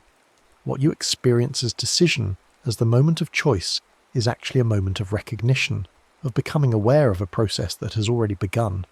The brain moves first. Consciousness catches up and, in catching up, tells itself a story about agency and deliberation that reverses the actual sequence of events. This is not to say you're an automaton, or that free will is illusion, at least not in any simple sense. Rather, it suggests that what we call the self is not a single thing, but a collaboration, often an unconscious one, between systems that operate on different timescales and with different kinds of access to information. The first self, the one you identify with, the I that narrates your inner monologue, is a late-stage editor working with material already drafted. The second self, operating in the neurological infrastructure beneath, is the original author, the one who writes the opening lines before you arrive to revise them. In simple motor choices, this authorship gap measures in seconds. But the architecture runs deeper. Pre-decision neural signals have been detected for more complex choices as well, predictions assembling in networks distributed across prefrontal cortex, striatum, and insula, biasing outcomes before deliberation formally begins. Choice often arrives pre-formed. Awareness is the commentary track, not the director's cut. But the second self's authorship extends far beyond momentary decisions. It operates continuously as a setup artist, a priming engine that shapes what you will see, feel, and choose by preparing the ground before you step onto it. Cognitive science has demonstrated for decades that subtle cues, things so brief or peripheral they never enter awareness, can prime perception and behavior in measurable ways. A word flashed too quickly to read consciously can make related concepts more accessible, biasing how you interpret the next ambiguous image or sentence. A pleasant scent in a room can increase helping behavior. Warm objects held in hand can make people judge others as having warmer personalities. Exposure to images of money makes people less generous and more self-reliant. These are not party tricks, but fundamental features of how the brain works. It is a prediction engine, constantly forecasting the next moment based on past patterns, and those forecasts shape what we see, feel, and choose to fit the predictions. Predictive processing models, one of the dominant frameworks in contemporary neuroscience, argue that the brain does not passively receive and interpret the world. Instead, it actively predicts the sensory signals it expects to encounter, generating a model of reality before reality arrives, and then comparing incoming data against that model. What reaches consciousness is not raw perception, but the difference between prediction and input, the surprise that needs explaining. When predictions match closely, experience feels smooth and automatic. When predictions fail, attention spikes, and learning occurs. But most of the time, most of what you experience as the world is actually your brain's best guess about the world, a simulation running slightly ahead of the evidence. The subconscious writes setups, expectations woven from memory and context, and your conscious mind fills them in as reality, rarely noticing the authorship. You walk into a room and see what your prediction engine expects to be there, only consciously registering the lamp if it is missing or has moved. You hear words your brain predicts from sentence structure and context, sometimes failing to notice when the actual sound contradicts expectation. The second self drafts the scene, and the first self, reading smoothly, assumes it saw the original. This predictive architecture becomes especially powerful when it automates behavior into habit. Habits are these second self's most efficient scripts, encoding past choices into neural shortcuts that run with minimal conscious oversight. The basal ganglia, deep brain structures involved in learning and action selection, gradually encode repeated sequences: context cue, action, outcome. Over time, the context alone triggers the action, bypassing deliberative circuits entirely. You walk into your kitchen and reach for the coffee without deciding, the morning routine unfolding as a single chunked behaviour. You drive the familiar route home on autopilot, arriving to discover you remember almost nothing of the journey. Heuristics work similarly in decision-making, mental shortcuts that deliver fast answers by substituting hard questions with easier ones. Availability. Heuristic makes vivid, recent, or emotionally charged examples feel more probable than they are. Anchoring heuristic lets the first number, mentioned in a negotiation, set the reference point for all subsequent judgments, even when that number is arbitrary. Loss aversion makes potential losses loom larger than equivalent gains, tilting risk calculations in predictable directions. These shortcuts evolved for efficiency, freeing cognitive bandwidth for novelty and threat, but they also narrow the paths we walk. Much of daily life runs on autopilot loops, yesterday's patterns becoming today's script, the second self endlessly recopying previous drafts with minor variations. And then there is the night, the hours when the first self goes offline and the second self conducts its most thorough revision. Sleep is not cessation but transformation, a state in which the brain remains metabolically active, replaying and reshaping the day's experience. During REM sleep, when most vivid dreaming occurs, the brain reactivates neural patterns associated with recent events, especially those tagged with emotional significance, and integrates them with older memories, strengthening some connections and pruning others. Dreams themselves, those strange narratives assembled from memory fragments, emotional residue, and sensory noise, may serve as emotional processing, rehearsals of threat response, memory consolidation, or creative recombination of ideas in novel configurations. The evidence is still debated, but what is clear is that sleep changes the story. Information learned before sleep is retained differently than information followed by waking hours. Emotional tone of dreams correlates with next-day mood and stress resilience. Sleep deprivation impairs impulse control, emotional regulation, and cognitive flexibility, effectively weakening the first self's editorial capacity and letting the second self's automatic scripts run with less supervision. Even the quality and timing of sleep, governed by circadian processes we do not consciously control, biases how we will meet tomorrow. The second self edits the story while we sleep, revising memory, recalibrating emotion, sometimes reframing the very problems we will wake to solve. This temporal architecture of the self extends to the body's biological rhythms, internal clocks that modulate our capacities across the day. Circadian rhythms, the roughly 24-hour cycles governed by the suprachiasmatic nucleus in the hypothalamus, regulate not just sleep and wakefulness but also body temperature, hormone release, digestion, and cognitive performance. Attention peaks in late morning for most people, declines in the afternoon, and rebounds somewhat in early evening before dropping again at night. Impulse control follows a similar curve, strongest when rested, weakening across the day as glucose and willpower reserves deplete. Risk tolerance shifts with time of day. Judges are more likely to grant parole in the morning than before lunch, when decision fatigue sets in. Ultradian rhythms, cycles shorter than a day, modulate attention and energy in 90-minute waves, the same periodicity seen in sleep cycles. Hormonal tides add another layer. Cortisol peaks at waking to mobilize energy. Melatonin rises at night to promote sleep. Testosterone levels follow daily patterns that influence competitiveness and libido. Metabolic states matter too. Hunger makes people more irritable and impulsive. Blood sugar crashes impair executive function. All these rhythms operate largely outside awareness. Internal clocks setting the beats our story tends to follow, the second self scheduling the conditions under which the first self will attempt to choose. But the second self is not only personal, it is also collective, woven from the cultural scripts and archetypal myths we inherit without choosing them. Language itself primes thought in subtle ways. The metaphors embedded in your native tongue, the way it structures time and agency, the concepts it makes easy or difficult to express, all shape the predictions your brain generates about how the world works. Social norms, absorbed from childhood observation and correction, create powerful implicit expectations about appropriate behaviour in various contexts, often bypassing deliberative reasoning entirely. You feel uncomfortable speaking loudly in a library before you think about why. You mirror the body language of people you're talking to without noticing. Rituals, from religious ceremonies to birthday traditions to morning coffee routines, provide structure and meaning through repetition, their power lying precisely in their predictability, the way they let the second self run a familiar, emotionally resonant script. Archetypal myths, the recurring narrative patterns found across cultures, hero's journey, trickster, rebirth, betrayal, redemption, supply templates our private lives often reenact, without recognizing the source.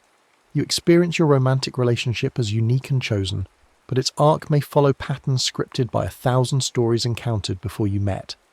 The collective subconscious, to borrow Jung's term, supplies templates our private second selves use to draft individual experience.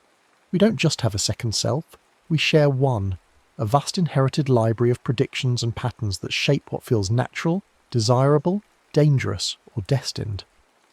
When we trace these threads together, neuroscience, cognition, habits, sleep, rhythm, culture, a larger picture emerges about time and selfhood. The second self is fundamentally a foreshadowing machine. It predicts near-future outcomes, from the next millisecond's sensory input to tomorrow's social encounter, and steers behaviour toward those predictions. This is adaptive. A brain that anticipates is a brain that survives. But over longer timescales, repeated predictions become something more than forecast. They become identity. If your subconscious systems consistently predict that social interactions will be awkward, they will prime body language, attention patterns, and interpretations that make awkwardness more likely, and those experiences will reinforce the prediction, tightening the loop. If your habits and heuristics predict that efforts at change will fail, they will subtly sabotage new routines, and the failures will confirm the prediction. Anticipation is authorship. The future you meet is often the future you anticipated into being, not through mystical manifestation, but through the mundane mechanics of prediction shaping perception, shaping action, shaping outcome. The second self writes forward in time, drafting tomorrow from the patterns of yesterday, and the first self, arriving to read the result, believes it chose freely. This architecture raises urgent questions about responsibility and freedom. If the second self drafts choices before consciousness arrives, if subconscious predictions and primes shape behaviour more than deliberate reasoning, what becomes of moral responsibility, personal agency, the entire edifice of meaning built on the assumption that we are the authors of our actions? The question has troubled philosophers and neuroscientists, sometimes leading to hard determinism, the view that free will is simply illusion, and we are no more responsible for our actions than a falling rock is for its trajectory. But there is a more nuanced position, one that acknowledges the second self without erasing the first. Compatibilism, in various forms, argues that freedom is not about originating choices from nothing, not about being an unmoved mover, but about acting from one's own character, values, and deliberative processes, even if those themselves have causes. More practically, it suggests that freedom lies not in controlling the first impulse, which often we cannot, but in shaping the author, training the habits, environments, and attention patterns that generate those impulses. You cannot decide not to feel hungry, but you can decide what food is available when hunger arrives. You cannot will away the readiness potential, but you can practice noticing impulses before acting on them, creating a gap in which choice becomes possible. This shifts the locus of agency from the moment of decision to the structure of conditions surrounding it. Responsibility becomes less about the isolated choice and more about the longer work of curating the second self, training it through deliberate practice, environmental design, and narrative framing so that the drafts it produces align more closely with the life the first self wants to live. Sleep hygiene becomes an ethical practice because it protects the nocturnal editor's capacity to regulate emotion and consolidate learning. Media diet becomes consequential because the images, stories, and ideas you consume become the raw material from which the subconscious builds predictions. Deliberate rituals, intention setting, mindful interrupts, these are not mere self-help techniques, but levers for rewriting the draft before it reaches consciousness. The second self learns from experience, which means experience can be designed to teach it. You cannot control the author behind the author, but you can influence what it reads, when it rests, what patterns it practices, and gradually, over time, what it writes. Concrete strategies emerge from this understanding. Environment design matters more than willpower. If you want to eat healthier, don't rely on resisting temptation in the moment. Instead, remove junk food from your home so the second self's automatic reach finds fruit instead of chips. Place friction on harmful routines by adding inconvenient steps, removing cues that trigger them, making the default path lead somewhere better. Amplify helpful cues by designing environments that make desired behaviours easier and more visible. If you want to exercise in the morning, lay out workout clothes the night before so the visual cue primes action before deliberation can object. Ritual timing aligns effort with biology. Tackle cognitively demanding work during your circadian peak, usually mid to late morning, when attention and impulse control are strongest. Protect sleep boundaries, making them as non-negotiable as meetings, because stable sleep stabilizes the editor. Use ultradian rhythms by working in focused intervals with breaks to match the 90-minute attention cycles. Attention training through mindfulness or metacognitive practice helps notice impulses sooner, creating a brief window between trigger and action where choice can intervene. Reframing techniques, cognitive reappraisal of stressful situations, gratitude practices that shift attention toward positive predictions, alter the predictive models the subconscious uses.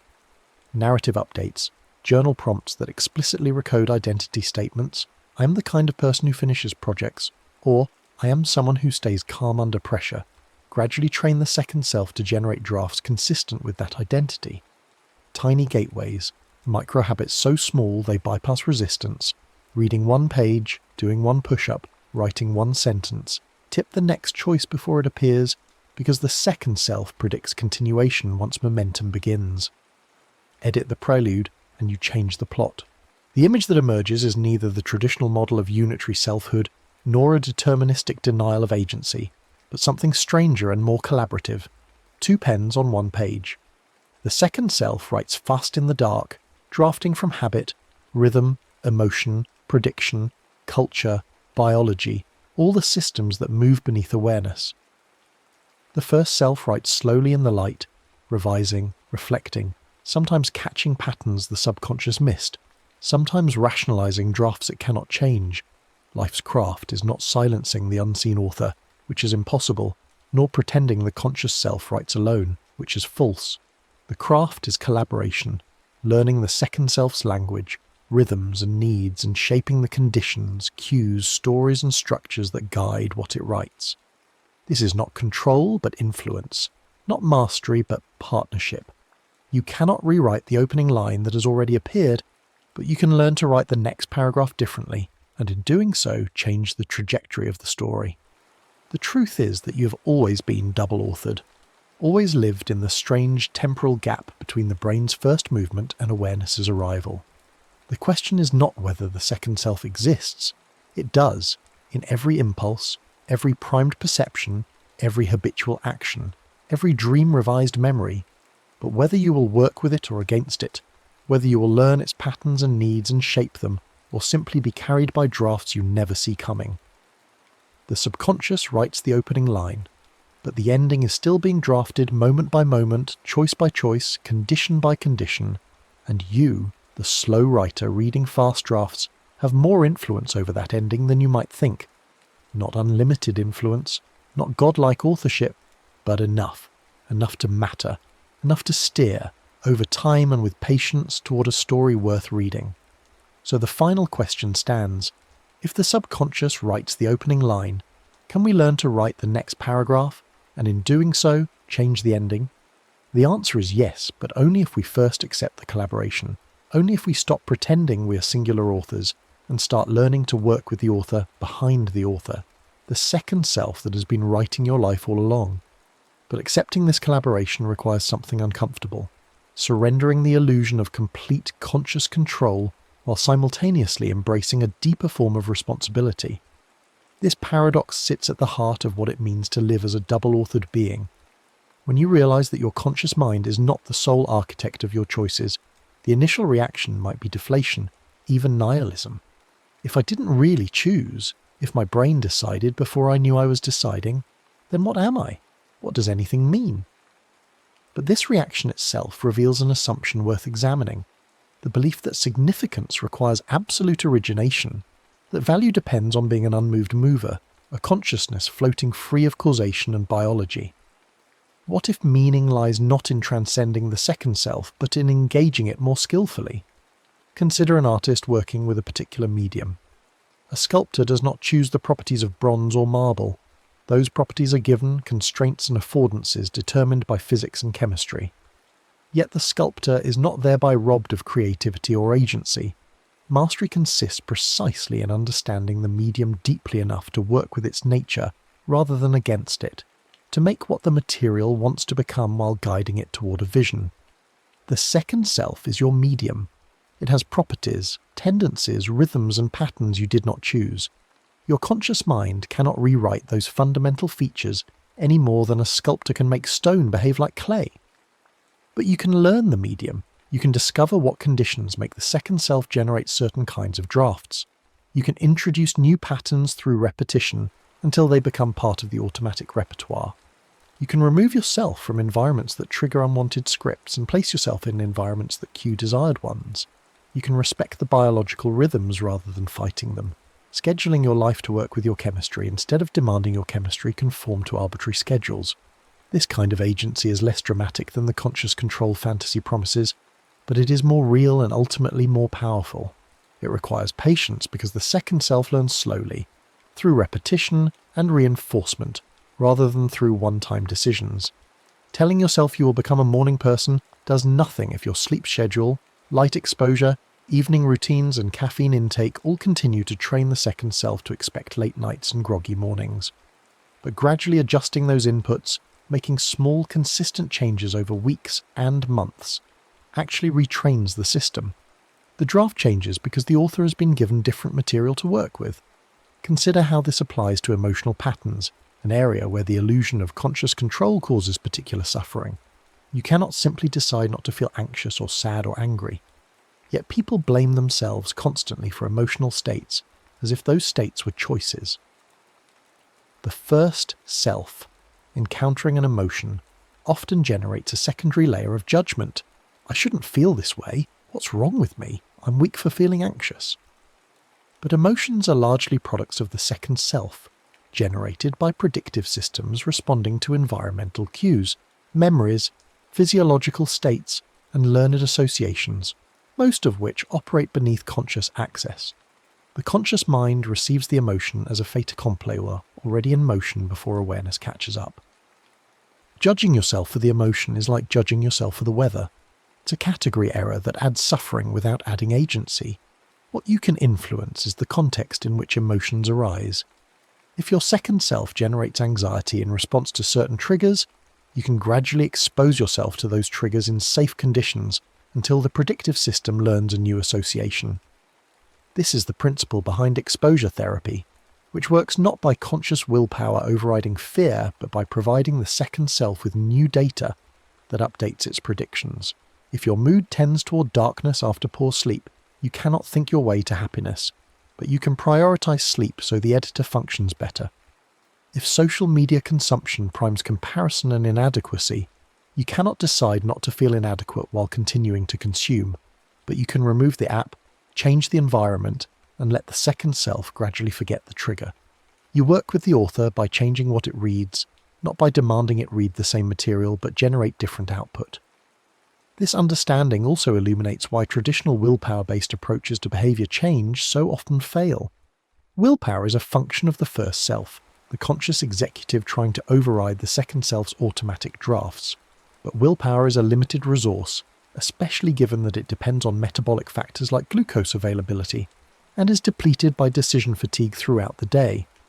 Relying on willpower means fighting the second self constantly, using scarce conscious resources to resist automatic scripts. It is exhausting and unsustainable, like swimming against a current. Eventually fatigue wins, and the habit reasserts itself. The person then blames themselves for lack of discipline, not recognizing they were fighting with the wrong tool.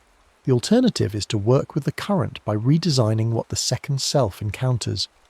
If you want to stop checking your phone compulsively, you could rely on willpower, consciously resisting each impulse hundreds of times a day, or you could put the phone in another room, making the automatic reach encounter absence instead of device. The second approach succeeds not because you have more discipline, but because you have stopped requiring discipline. You have removed the trigger, making the unwanted behavior harder, and the desired behavior, focused work, the path of least resistance.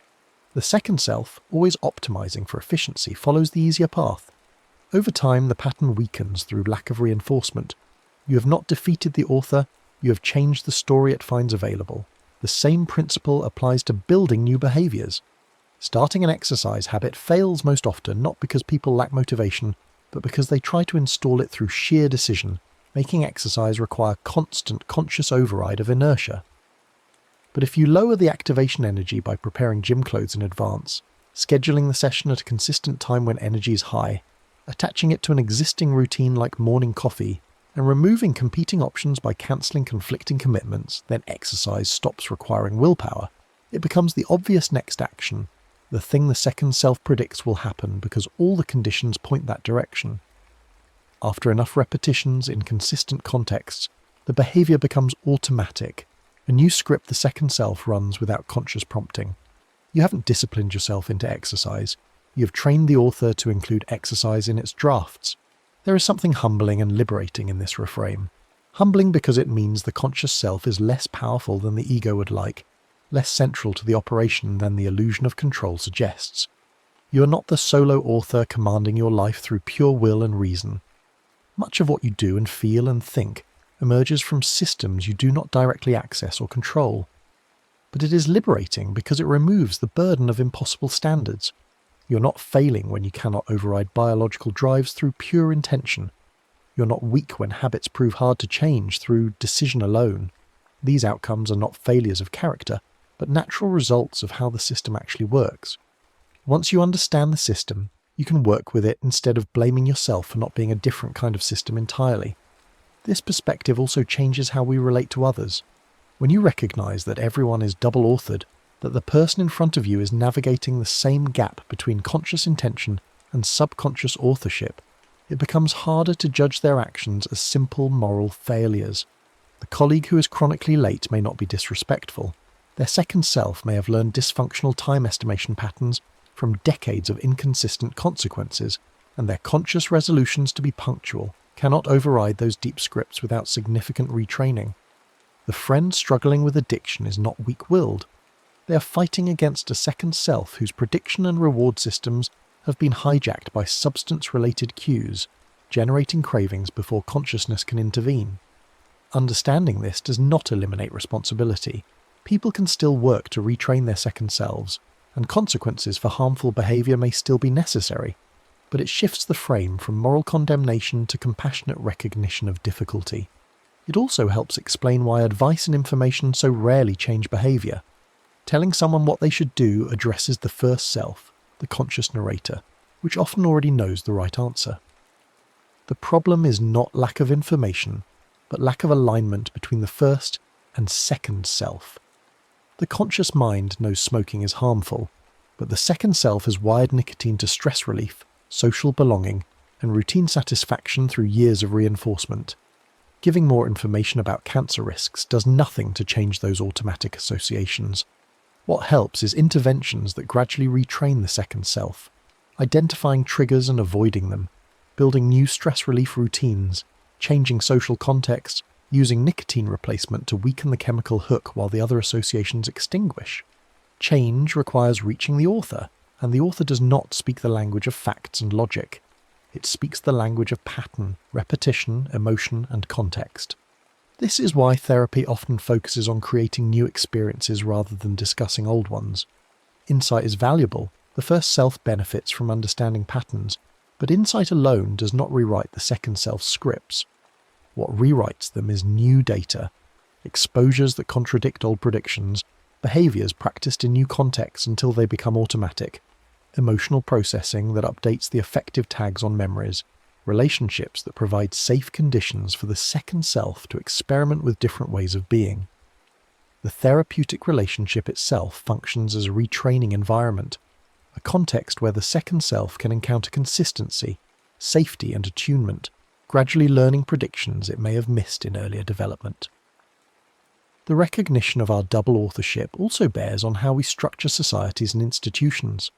Systems designed with the assumption that people are rational actors, fully conscious decision makers weighing costs and benefits, consistently fail because they misunderstand human nature. People do not carefully calculate trade-offs in most decisions.